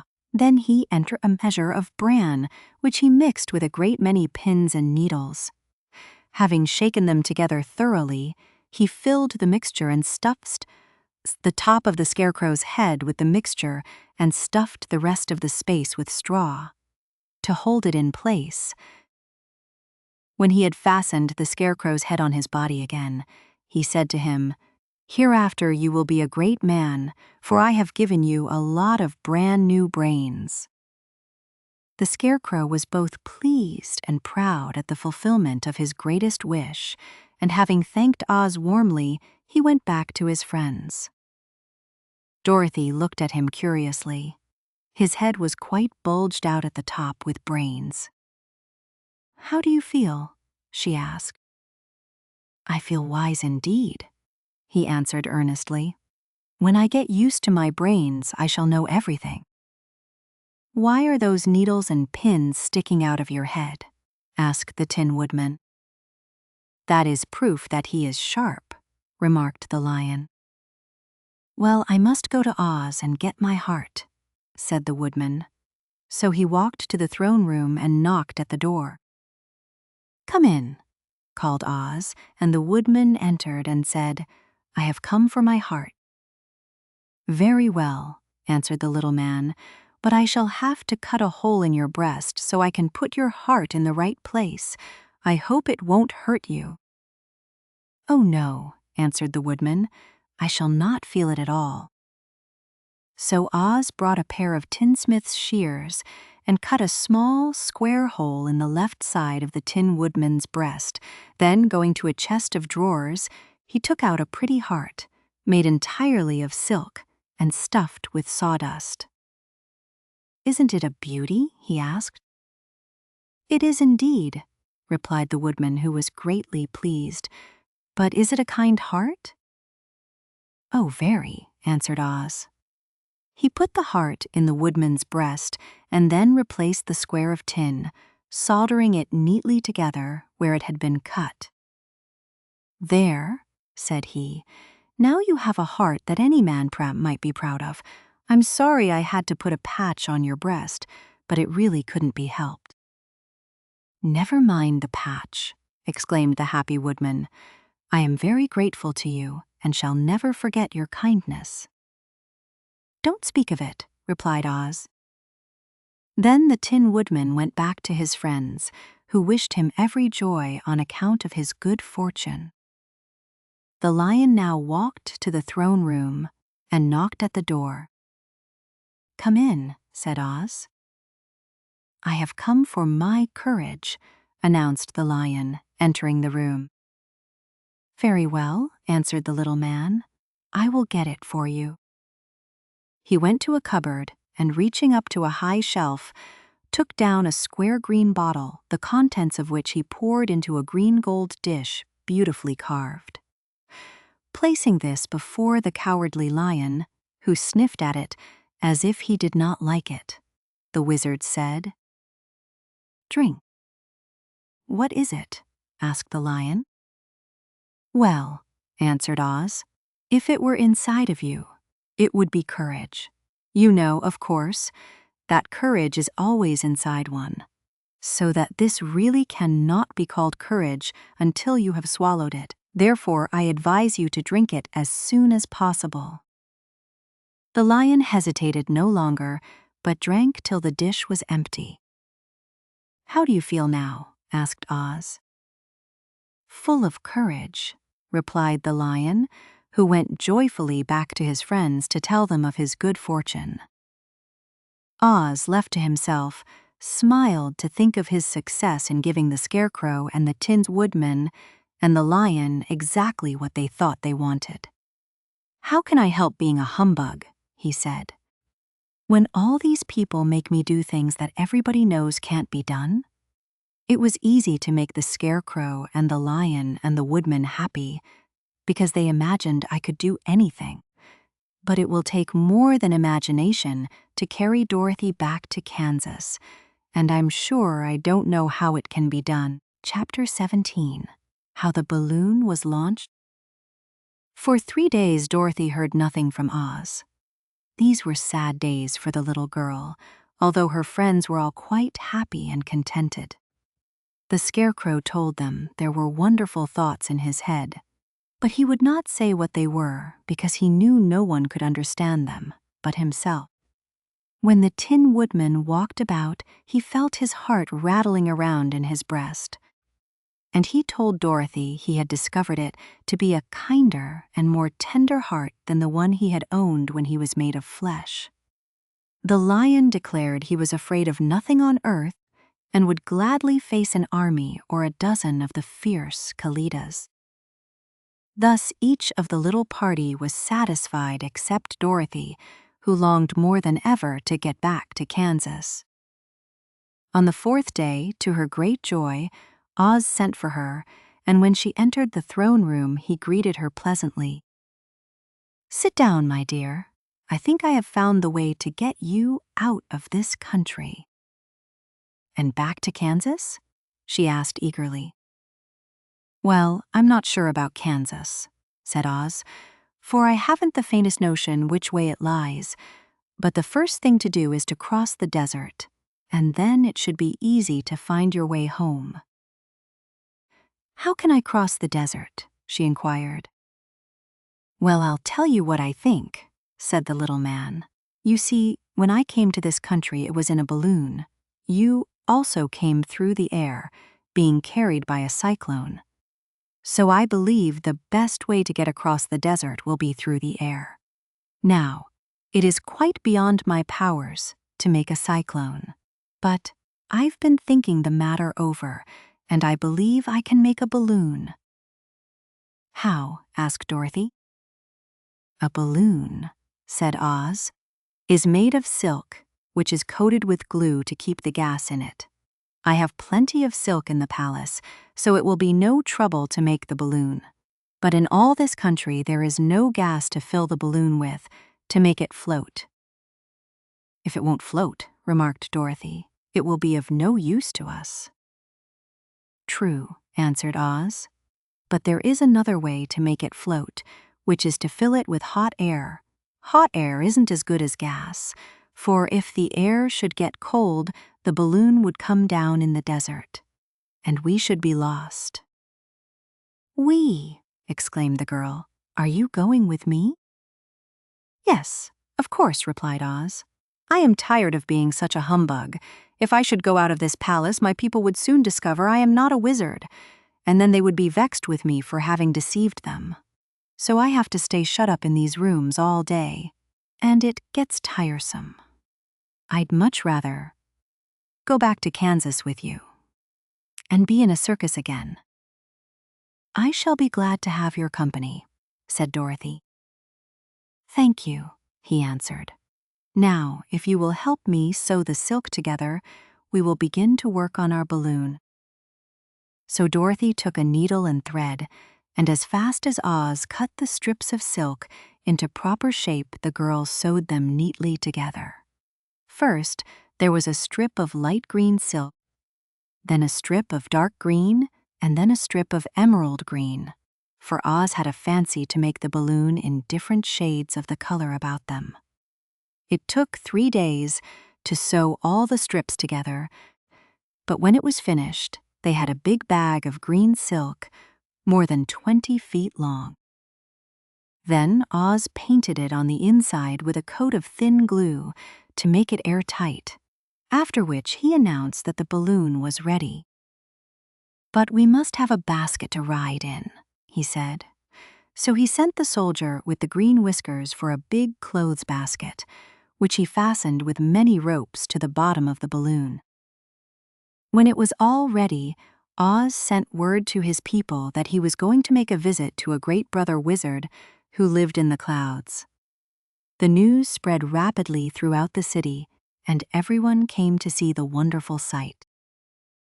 Oz ordered the balloon carried out in front of the palace, and the people gazed upon it with much curiosity.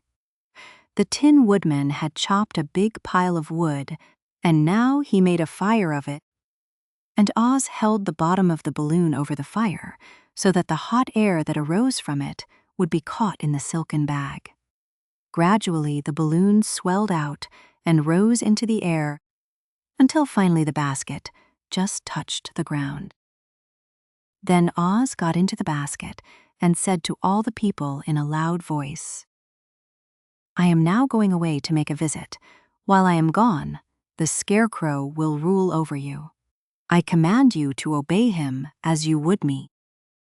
The balloon was by this time tugging hard at the rope that held it to the ground, for the air within it was hot, and this made it so much lighter in weight than the air, without that it pulled hard to rise into the sky. "Come, Dorothy," cried the wizard. "Hurry up, or the balloon will fly away." "I can't find Toto anywhere," replied Dorothy, who did not wish to leave her little dog behind. Toto had run into the crowd to bark at a kitten, and Dorothy at last found him. She picked him up and ran towards the balloon. She was within a few steps of it, and Oz was holding out his hands to help her into the basket, when, crack, went the ropes, and the balloon rose into the air without her. "Come back," she screamed. "I want to go too." "I can't come back, my dear," called Oz from the basket. "Goodbye." "Goodbye," shouted everyone, and all eyes were turned upward to where the wizard was riding in the basket, rising every moment farther and farther into the sky. And that was the last any of them ever saw of Oz, the wonderful wizard, though he may have reached Omaha safely, and be there now, for all we know. But the people remembered him lovingly and said to one another, "Oz was always our friend. When he was here, he built for us this beautiful emerald city, and now he is gone. He has left the wise Scarecrow to rule over us." Still, for many days they grieved over the loss of the wonderful wizard and would not be comforted. Chapter 18, Away to the South. Dorothy wept bitterly at the passing of her hope to get home to Kansas again. But when she thought it all over, she was glad she had not gone up in a balloon. And she also felt sorry at losing Oz, and so did her companions. The Tin Woodman came to her and said, "Truly I should be ungrateful if I failed to mourn for the man who gave me my lovely heart. I should like to cry a little because Oz is gone, if you will kindly wipe away my tears, so that I shall not rust." "With pleasure," she answered, and brought a towel at once. Then the Tin Woodman wept for several minutes, and she watched the tears carefully and wiped them away with the towel. When he had finished, he thanked her kindly and oiled himself thoroughly with his jeweled oil, Can, to guard against mishap. The Scarecrow was now the ruler of the Emerald City, and although he was not a wizard, the people were proud of him. "For," they said, "there is not another city in all the world that is ruled by a stuffed man." And, so far as they knew, they were quite right. The morning after the balloon had gone up with Oz, the four travelers met in the throne room and talked matters over. The Scarecrow sat in the big throne, and the others stood respectfully before him. "We are not so unlucky," said the new ruler, "for this palace and the emeralds belong to us, and we can do just as we please. When I remember that a short time ago I was up on a pole in a farmer's cornfield, and that now I am the ruler of this beautiful city, I am quite satisfied with my lot." "I also," said the Tin Woodman, "am well pleased with my new heart, and really that was the only thing I wished in all the world. For my part, I am content in knowing I am as brave as any beast that ever lived, if not braver," said the Lion modestly. "If Dorothy would only be contented to live in the Emerald City," continued the Scarecrow, "we might all be happy together." "But I don't want to live here," cried Dorothy. "I want to go to Kansas and live with Aunt Em and Uncle Henry." "Well then, what can be done?" inquired the Woodman. The Scarecrow decided to think, and he thought so hard that the pins and needles began to stick out of his brains. Finally he said, "Why not call the winged monkeys and ask them to carry you over the desert?" "I never thought of that," said Dorothy joyfully. "It's just the thing. I'll go at once for the golden cap." When she brought it into the throne room, she spoke the magic words, and soon the band of winged monkeys flew in through the open window and stood beside her. "This is the second time you have called us," said the Monkey King, bowing before the little girl. "What do you wish?" "I want you to fly with me to Kansas," said Dorothy. But the Monkey King shook his head. "That cannot be done," he said. "We belong to this country alone and cannot leave it. There has never been a winged monkey in Kansas yet, and I suppose there never will be, for they don't belong there. We shall be glad to serve you in any way in our power, but we cannot cross the desert. Goodbye." And with another bow, the Monkey King spread his wings and flew away through the window, followed by all his band. Dorothy was ready to cry with disappointment. "I have wasted the charm of the golden cap to no purpose," she said, "for the winged monkeys cannot help me." "It is certainly too bad," said the tender-hearted Woodman. The Scarecrow was thinking again, and his head bulged out so horribly that Dorothy feared it would burst. "Let us call in the soldier with the green whiskers," he said, "and ask his advice." So the soldier was summoned and entered the throne room timidly, for while Oz was alive, he never was allowed to come farther than the door. "This little girl," said the Scarecrow to the soldier, "wishes to cross the desert. How can she do so?"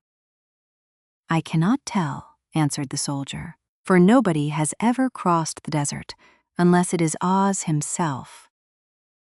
"Is there no one who can help me?" asked Dorothy earnestly.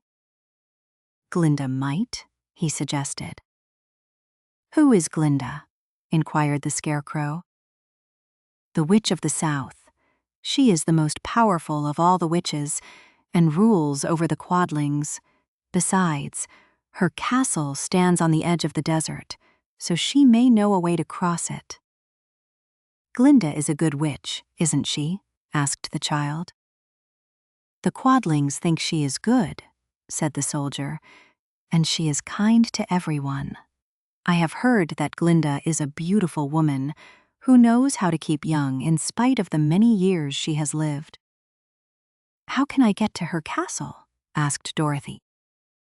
"The road is straight to the south," he answered, "but it is said to be full of dangers to travelers.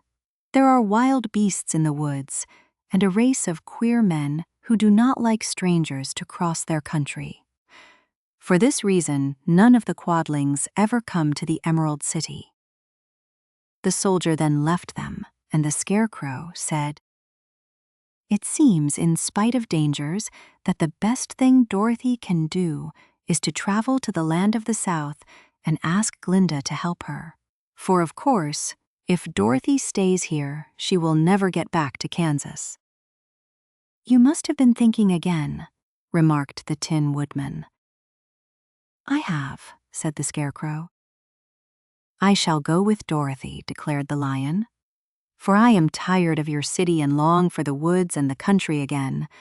I am really a wild beast, you know. Besides, Dorothy will need someone to protect her." "That is true," agreed the Woodman. "My axe may be of service to her, so I also will go with her to the land of the South." "When shall we start?" asked the Scarecrow. "Are you going?" they asked in surprise. "Certainly. If it wasn't for Dorothy, I should never have had brains. She lifted me from the pole in the cornfield and brought me to the Emerald City, so my good luck is all due to her, and I shall never leave her until she starts back to Kansas, for good and all." "Thank you," said Dorothy gratefully. "You are all very kind to me, but I should like to start as soon as possible." "We shall go tomorrow morning," returned the Scarecrow. "So now let us all get ready, for it will be a long journey." Chapter 19, Attacked by the Fighting Trees. The next morning, Dorothy kissed the pretty green girl goodbye, and they all shook hands with the soldier with the green whiskers, who had walked with them as far as the gate. When the guardian of the gate saw them again, he wondered greatly that they could leave the beautiful city to get into new trouble. But he at once unlocked their spectacles, which he put back into the green box and gave them many good wishes to carry with them. "You are now our ruler," he said to the Scarecrow, "so you must come back to us as soon as possible." "I certainly shall if I am able," the Scarecrow replied, "but I must help Dorothy to get home first." As Dorothy bade the good-natured guardian a last farewell, she said, "I have been very kindly treated in your lovely city, and everyone has been good to me. I cannot tell you how grateful I am." "Don't try, my dear," he answered. "We should like to keep you with us, but if it is your wish to return to Kansas, I hope you will find a way." He then opened the gate of the outer wall, and they walked forth and started upon their journey. The sun shone brightly as our friends turned their faces toward the land of the South. They were all in the best of spirits and laughed and chatted together. Dorothy was once more filled with the hope of getting home, and the Scarecrow and the Tin Woodman were glad to be of use to her. As for the Lion, he sniffed the fresh air with delight and whisked his tail from side to side in pure joy at being in the country again, while Toto ran around them and chased the moths and butterflies, barking merrily all the time. "City life does not agree with me at all," remarked the Lion as they walked along at a brisk pace. "I have lost much flesh since I lived there, and now I am anxious for a chance to show the other beasts how courageous I have grown." They now turned and took a last look at the Emerald City. All they could see was a mass of towers and steeples behind the green walls, and high up above everything the spires and dome of the Palace of Oz. "Oz was not such a bad wizard after all," said the Tin Woodman as he felt his heart rattling around in his breast. "He knew how to give me brains, and very good brains too," said the Scarecrow. "If Oz had taken a dose of the same courage he gave me," added the Lion, "he would have been a brave man." Dorothy said nothing. Oz had not kept the promise he made her, but he had done his best, so she forgave him. As he said, he was a good man, even if he was a bad wizard. The first day's journey was through the green fields and bright flowers that stretched about the Emerald City on every side. They slept that night on the grass, with nothing but the stars over them, and they rested very well indeed. In the morning they traveled on until they came to a thick wood. There was no way of going around it, for it seemed to extend to the right and left as far as they could see, and, besides, they did not dare change the direction of their journey for fear of getting lost. So they looked for the place where it would be easiest to get into the forest. EDs to get into the forest. The Scarecrow, who was in the lead, finally discovered a big tree with such wide-spreading branches that there was room for the party to pass underneath. So he walked forward to the tree, but just as he came under the first branches, they bent down and twined around him. And spin, and the next minute among his fellow to ground, and flung headlong among his fellow travelers. This did not hurt the Scarecrow, but it surprised him, and he looked rather dizzy when Dorothy picked him up. Here is another space between the trees, called the lion. Let me try it first, said the Scarecrow, for it doesn't hurt me to get thrown about. He walked up to another tree as he spoke, but its branches immediately seized him and tossed him back again. This is strange, exclaimed Dorothy. What shall we do? The trees seem to have made up their minds to fight us and stop our journey, remarked the lion. I believe I will try it myself, said the woodman, and shouldering his axe, he marched up to the first tree that had handled the Scarecrow so roughly. When a big branch bent down to seize him, the woodman chopped at it so fiercely that he cut it in two. At once the tree began shaking all its branches, as if in pain, and the Tin Woodman passed safely under it. Come on, he shouted to the others. Be quick! They all ran forward and passed under the tree without injury, except Toto, who was caught by a small branch and shaken until he howled. But the woodman promptly chopped off the branch and set the little dog free. The other trees of the forest did nothing to keep them back, so they made up their minds that only the first row of trees could bend down their branches, and that probably these were the policemen of the forest, and given this wonderful power in order to keep strangers out of it. The four travelers walked with ease through the trees until they came to the farther edge of the wood. Then, to their surprise, they found before them a high wall which seemed to be made of white china. It was smooth, like the surface of a dish, and higher than their heads. What shall we do now? Asked Dorothy. I will make a ladder, said the Tin Woodman, for we certainly must climb over the wall. Chapter 20, The Dainty China Country. While the woodman was making a ladder from wood which he found in the forest, Dorothy lay down and slept, for she was tired by the long walk. The lion also curled himself up to sleep, and Toto lay beside him.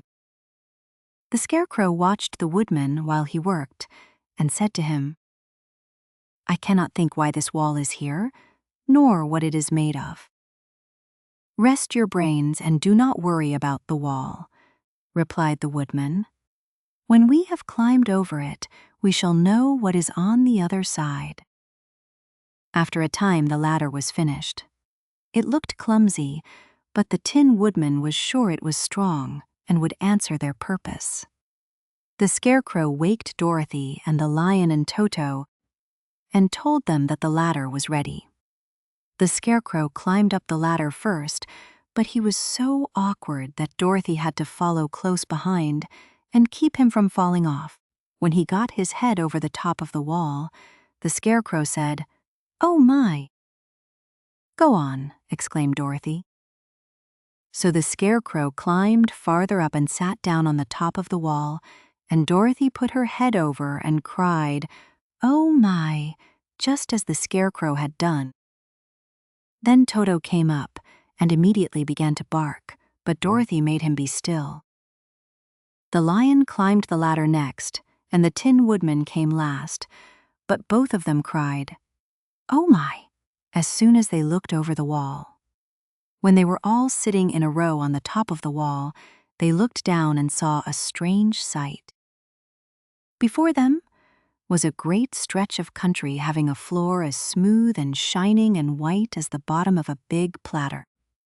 Scattered around were many houses made entirely of china and painted in the brightest colors. These houses were quite small, the biggest of them reaching only as high as Dorothy's waist. There were also pretty little barns with china fences around them, and many cows and sheep and horses and pigs and chickens, all made of china, were standing about in groups. But the strangest of all were the people who lived in this queer country. There were milkmaids and shepherdesses with brightly colored bodices and golden spots all over their gowns, and princesses with most gorgeous frocks of silver and gold and purple, and shepherds dressed in knee breeches with pink and yellow and blue stripes down them and golden buckles on their shoes, and princes with jeweled crowns upon their heads, wearing ermine robes and satin doublets, and funny clowns in ruffled gowns with round red spots upon their cheeks and tall pointed caps. And, strangest of all, these people were all made of china, even to their clothes, and were so small that the tallest of them was no higher than Dorothy's knee. No one did so much as look at the travelers at first, except one little purple china dog with an extra-large head, which came to the wall and barked at them in a tiny voice, afterwards running away again. "How shall we get down?" asked Dorothy. They found the ladder so heavy they could not pull it up, so the Scarecrow fell off upon him so that the hard floor would not hurt their feet. Of course, they took pains not to light on his head and get the pins in their feet. When all were safely down, they picked up the Scarecrow, who spotted his. When all was quite flattened out, and patted his straw into shape. "We must cross this strange place in order to get to the other side," said Dorothy, "for it would be unwise for us to go any other way except due south." They began walking through the country of the China people, and the first thing they came to was a China milkmaid milking a China cow. As they drew near, the cow suddenly gave a kick and kicked over the stool, the pail, and even the milkmaid herself, and all fell on the china ground with a great clatter. Dorothy was shocked to see that the cow had broken her leg off and that the pail was lying in several small pieces, while the poor milkmaid had a nick in her left elbow. "There!" cried the milkmaid angrily. "See what you have done. My cow has broken her leg, and I must take her to the mender's shop and have it glued on again. What do you mean by coming here and frightening my cow?" "I'm very sorry," returned Dorothy. "Please forgive us." But the pretty milkmaid was much too vexed to make any answer.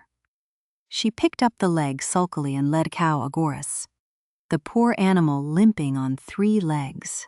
As she left them, the milkmaid cast many reproachful glances over her shoulder at the clumsy strangers holding her nicked elbow close to her side. Dorothy was quite grieved at this mishap. "We must be very careful here," said the kind-hearted woodman, "or we may hurt these pretty little people so they will never get over it." A little farther on, Dorothy met a most beautifully dressed young princess who stopped short as she saw the strangers and started to run away. Dorothy wanted to see more of the princess, so she ran after her, but the China girl cried out, "Don't chase me! Don't chase me!"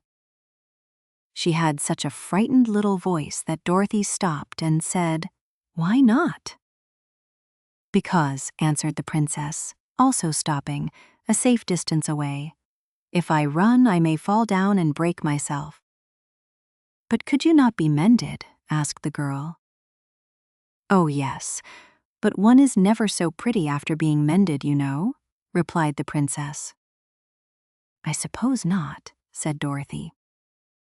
"Now there is Mr. Joker, one of our clowns," continued the China lady, who is always trying to stand upon his head. He has broken himself so often that he is mended in 100 places and doesn't look at all pretty. Here he comes now, so you can see for yourself.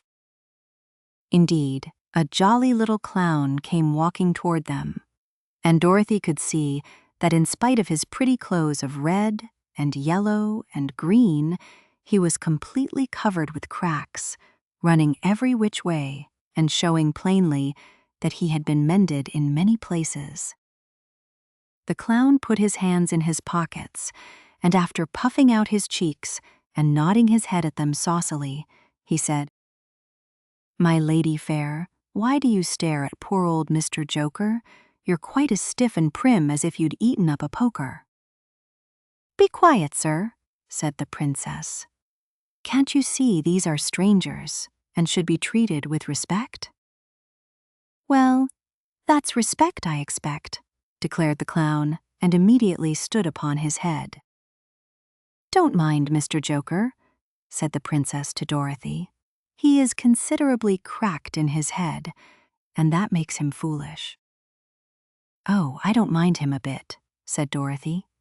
"But you are so beautiful," she continued, "that I am sure I could love you dearly. Won't you let me carry you back to Kansas and stand you on Aunt Em's mantle? I could carry you in my basket." "That would make me very unhappy," answered the China princess. "You see, here in our country we live contentedly and can talk and move around as we please. But whenever any of us are taken away, our joints at once stiffen, and we can only stand straight and look pretty. Of course, that is all that is expected of us when we are on mantels and cabinets and drawing-room tables, but our lives are much pleasanter here in our own country." "I would not make you unhappy for all the world," exclaimed Dorothy. "So I'll just say goodbye." "Goodbye," replied the princess. They walked carefully through the China country. The little animals and all the people scampered out of their way, fearing the strangers would break them, and after an hour or so, the travelers reached the other side of the country and came to another China wall. It was not so high as the first, however, and by standing upon the lion's back, they all managed to scramble to the top.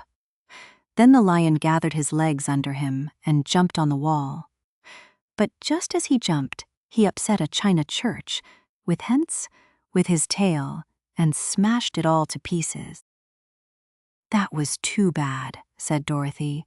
"But really, I think we were lucky in not doing these little people more harm than breaking a cow's leg and a church. They are all so brittle." "They are, indeed," said the Scarecrow. "And I am thankful I am made of straw and cannot be easily damaged. There are worse things in the world than being a scarecrow." Chapter 21. The Lion Becomes the King of Beasts. After climbing down from the China wall, the travelers found themselves in a disagreeable country, full of bogs and marshes and covered with tall, rank grass. It was difficult to walk without falling into muddy holes, for the grass was so thick that it hid them from sight. However, by carefully picking their way, they got safely along until they reached solid ground. But here the country seemed wilder than ever, and after a long and tiresome walk through the underbrush, they entered another forest where the trees were bigger and older than any they had ever seen. "This forest is perfectly delightful," declared the lion, looking around him with joy. "Never have I seen a more beautiful place." "It seems gloomy," said the Scarecrow. "Not a bit of it," answered the lion. "I should like to live here all my life. See how soft the dried leaves are under your feet and how rich and green the moss is that clings to these old trees. Surely no wild beast could wish a pleasanter home." "Perhaps there are wild beasts in the forest now," said Dorothy. "I suppose there are," returned the lion, "but I do not see any of them about." They walked through the forest until it became too dark to go any farther.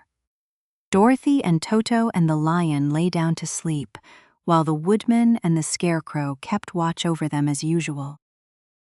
When morning came, they started again. Before they had gone far, they heard a low rumble, as of the growling of many wild animals. Toto whimpered a little, but none of the others was frightened, and they kept along the well-trodden path until they came to an opening in the wood in which were gathered hundreds of beasts of every variety. There were tigers and elephants and bears and wolves and foxes and all the others in the natural history. And for a moment Dorothy was afraid. But the lion explained that the animals were holding a meeting, and he judged by their snarling and growling that they were in great trouble. As he spoke, several of the beasts caught sight of him, and at once the great assemblage hushed as if by magic. The biggest of the tigers came up to the lion and bowed, saying, "Welcome, O King of Beasts. You have come in good time to fight our enemy and bring peace to all the animals of the forest once more." "What is your trouble?" asked the lion quietly. "We are all threatened," answered the tiger, "by a fierce enemy which has lately come into this forest. It is a most tremendous monster like a great spider, with a body as big as an elephant and legs as long as a tree trunk. It has 8 of these long legs, and as the monster crawls through the forest, he seizes an animal with a leg and drags it to his mouth, where he eats it as a spider does a fly. Not one of us is safe while this fierce creature is alive, and we had called a meeting to decide how to take care of ourselves when you came among us." The lion thought for a moment. "Are there any other lions in this forest?" he asked. "No, there were some, but the monster has eaten them all. And besides, they were none of them nearly so large and brave as you. If I put an end to your enemy, will you bow down to me and obey me as king of the forest?" inquired the lion. "We will do that gladly," returned the tiger, and all the other beasts roared with a mighty roar. "We will." "Where is this great spider of yours now?" asked the lion. "Yonder, among the oak trees," said the tiger, pointing with his forefoot. "Take good care of these friends of mine," said the lion, "and I will go at once to fight the monster." He bade his comrades goodbye and marched proudly away to do battle with the enemy. The great spider was lying asleep when the lion found him, and it looked so ugly that its foe turned up his nose in disgust. Its legs were quite as long as the tiger had said, and its body covered with coarse black hair. It had a great mouth, with a row of sharp teeth a foot long, but its head was joined to the pudgy body by a neck as slender as a wasp's waist. This gave the lion a hint of the best way to attack the creature, and as he knew it was easier to fight it asleep than awake, he gave a great spring and landed directly upon the monster's back. Then, with one blow of his heavy paw, all armed with sharp claws, he knocked the spider's head from its body. Jumping down, he watched it until the long legs stopped wiggling, when he knew it was quite dead. The lion went back to the opening where the beasts of the forest were waiting for him and said proudly, "You need fear your enemy no longer." Then the beasts bowed down to the lion as their king, and he promised to come back and rule over them as soon as Dorothy was safely on her way to Kansas. Chapter 22. The Country of the Quadlings. The 4 travelers passed through the rest of the forest in safety, and when they came out from its gloom saw before them a steep hill, covered from top to bottom with great pieces of rock. "That will be a hard climb," said the scarecrow, "but we must get over the hill, nevertheless." So he led the way, and the others followed. They had nearly reached the first rock when they heard a rough voice cry out, "Keep back!" "Who are you?" asked the Scarecrow. Then a head showed itself over the rock, and the same voice said, "This hill belongs to us, and we don't allow anyone to cross it." "But we must cross it," said the Scarecrow. "We're going to the country of the Quadlings." "But you shall not," replied the voice, and there stepped from behind the rock the strangest man the travelers had ever seen. He was quite short and stout and had a big head, which was flat at the top and supported by a thick neck full of wrinkles. But he had no arms at all, and seeing this, the Scarecrow did not fear that helpless a creature could prevent them from climbing the hill. So he said, "I'm sorry not to do as you wish, but we must pass over your hill, whether you like it or not." And he walked over, boldly forward. As quick as lightning, the man's head shot forward, and his neck stretched out until the top of the head, where it was flat, struck the Scarecrow in the middle and sent him tumbling over and over down the hill. Almost as quickly as it came, the head went back to the body, and the man laughed harshly as he said, "It isn't as easy as you think?" A chorus of boisterous laughter came from the other rocks, and Dorothy saw hundreds of the armless hammerheads upon the hillside, one behind every rock. The lion became quite angry at the laughter caused by the Scarecrow's mishap, and giving a loud roar that echoed like thunder, he dashed up the hill. Again, a head shot swiftly out, and the great lion went rolling down the hill as if he had been struck by a cannonball. Dorothy ran down and helped the Scarecrow to his feet, and the lion came up to her, feeling rather bruised and sore, and said, "It is useless to fight people with shooting heads. No one can withstand them." "What can we do then?" she asked. "Call the winged monkeys," suggested the Tin Woodman. "You have still the right to command them once more." "Very well," she answered, and putting on the golden cap, she uttered the magic words. The monkeys were as prompt as ever, and in a few moments the entire band stood before her. "What are your commands?" inquired the king of the monkeys, bowing low.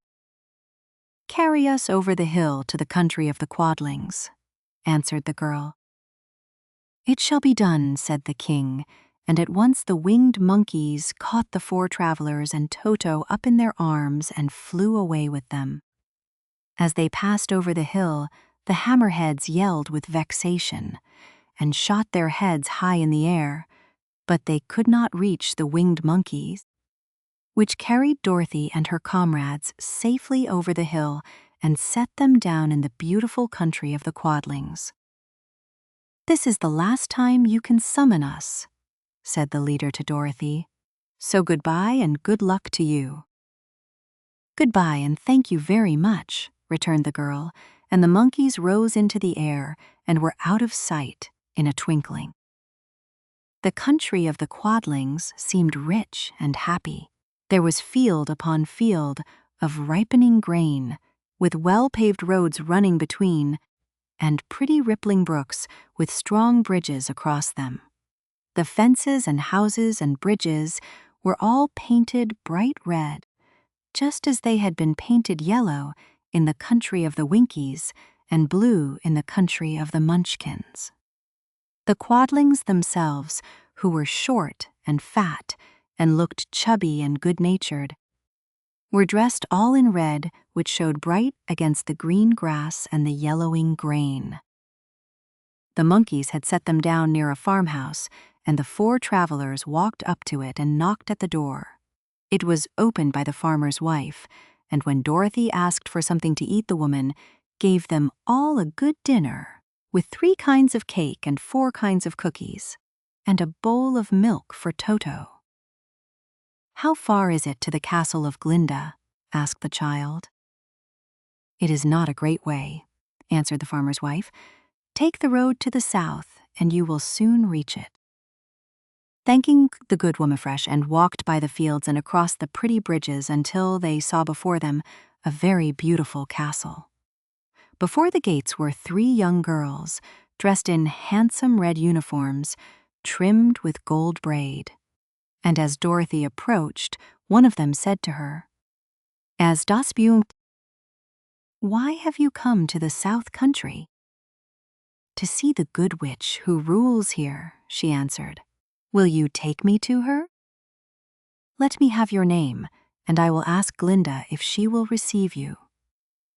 They told who they were, and the girl soldier went into the castle.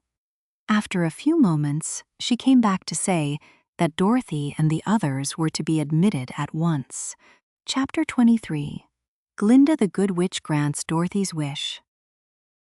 Before they went to see Glinda, however, they were taken to a room of the castle where Dorothy washed her face and combed her hair, and the lion shook the dust out of his mane, and the scarecrow patted himself into his best shape, and the woodman polished his tin and oiled his joints. And when they were all quite presentable, they followed the little soldier girl into a big room where the witch Glinda sat upon a throne of rubies. She was both beautiful and young to their eyes. Her hair was a rich red in color and fell in flowing ringlets over her shoulders. Her dress was pure white, but her eyes were blue, and they looked kindly upon the little girl. "What can I do for you, my child?" she asked. Dorothy told the witch all her story, how the cyclone had brought her to the land of Oz, how she had found her companions, and of the wonderful adventures they had met with. "My greatest wish now," she added, "is to get back to Kansas, for Aunt Em will surely think something dreadful has happened to me, and that will make her put on mourning. And unless the crops are better this year than they were last, I am sure Uncle Henry cannot afford it." Glinda leaned forward and kissed the sweet, upturned face of the loving little girl. "Bless your dear heart," she said. "I am sure I can tell you of a way to get back to Kansas." Then she added, "But if I do, you must give me the golden cap." "Willingly," exclaimed Dorothy. "Indeed, it is of no use to me now, and when you have it, you can command the winged monkeys 3 times." "And I think I shall need their service just those 3 times?" answered Glinda, smiling. Dorothy then gave her the golden cap, and the witch said to the scarecrow, "What will you do when Dorothy has left us?" "I will return to the Emerald City," he replied, "for Oz has made me its ruler, and the people like me. The only thing that worries me is how to cross the hill of the Hammerheads. By means of the golden cap, I shall command the winged monkeys to carry you to the gates of the Emerald City," said Glinda, "for it would be a shame to deprive the people of so wonderful a ruler." "Am I really wonderful?" asked the scarecrow. "You are unusual," replied Glinda. Turning to the Tin Woodman, she asked, "What will become of you when Dorothy leaves this country?" He leaned on his axe and thought a moment. Then he said the Winkies were very kind to me and wanted me to rule over them after the wicked witch died. I am fond of the Winkies, and if I could get back again to the country of the West, I should like nothing better than to rule over them forever. My second command to the winged monkeys, said Glinda, will be that they carry you safely to the land of the Winkies. Your brain may not be so large to look at as those of the Scarecrow, but you are really brighter than he is when you are well polished, and I am sure you will rule the Winkies wisely and well. Then the witch looked at the big shaggy lion and asked, "When Dorothy has returned to her own home, what will become of you?" "Over the hill of the Hammerheads," he answered, "lies a grand old forest, and all the beasts that live there have made me their king. If I could only get back to this forest, I would pass my life very happily there." My third command to the winged monkeys, said Glinda, shall be to carry you to your forest. Then, having used up the powers of the golden cap, I shall give it to the king of the monkeys, that he and his band may thereafter be free forevermore." The Scarecrow and the Tin Woodman and the Lion now thanked the good witch earnestly for her kindness. And Dorothy exclaimed, "You are certainly as good as you are beautiful. But you have not yet told me how to get back to Kansas." "Your silver shoes will carry you over the desert," replied Glinda. "If you had known their power, you could have gone back to your Aunt Em the very first day you came to this country. But then I should not have had my wonderful brains," cried the Scarecrow. "I might have passed my whole life in the farmer's cornfield." "And I should not have had my lovely heart," said the Tin Woodman. "I might have stood and rusted in the forest till the end of the world." "And I should have lived a coward forever," declared the Lion, "and no beast in all the forest would have had a good word to say to me." "This is all true," said Dorothy, "and I am glad I was of use to these good friends. But now that each of them has had what he most desired, and each is happy in having a kingdom to rule, besides, I think I should like to go back to Kansas." "The silver shoes," said the good witch, "have wonderful powers, and one of the most curious things about them is that they can carry you to any place in the world in 3 steps, and you have to do is to knock the heels together 3 times and command the shoes to carry you wish to go. And command the shoes to carry you wherever you wish to go." "If that is so," said the child joyfully, "I will ask them to carry me back to Kansas at once." She threw her arms around the Lion's neck and kissed him, patting his big head tenderly. Then she kissed the Tin Woodman, who was weeping in a way most dangerous to his joints. But she hugged the soft, stuffed body of the Scarecrow in her arms instead of kissing his painted face, and found she was crying herself at this sorrowful parting from her loving comrades. Glinda the Good stepped down from her ruby throne to give the little girl a goodbye kiss, and Dorothy thanked her for all the kindness she had shown to her friends and herself. Dorothy now took Toto up solemnly in her arms, and having said one last goodbye, she clapped the heels of her shoes together 3 times, saying, "Take me home to Aunt Em." Instantly she was whirling through the air, so swiftly that all she could see or feel was the wind whistling past her ears. The silver shoes took but 3 steps, and then she stopped so suddenly that she rolled over upon the grass several times before she knew where she was. At length, however, she sat up and looked about her. "Good gracious," she cried. For she was sitting on the broad Kansas prairie, and just before her was the new farmhouse Uncle Henry built after the cyclone had carried away the old one. Uncle Henry was milking the cows in the barnyard, and Toto had jumped out of her arms and was running toward the barn, barking furiously. Dorothy stood up and found she was in her stocking feet. For the silver shoes had fallen off in her flight through the air and were lost forever in the desert. Chapter 24, Home Again. Aunt Em had just come out of the house to water the cabbages when she looked up and saw Dorothy running toward her. "My darling child," she cried, folding the little girl in her arms and covering her face with kisses. "Where in the world did you come from?" "From the land of Oz," said Dorothy gravely. "And here is Toto, too. And oh, Aunt Em, I'm so glad to be at home again."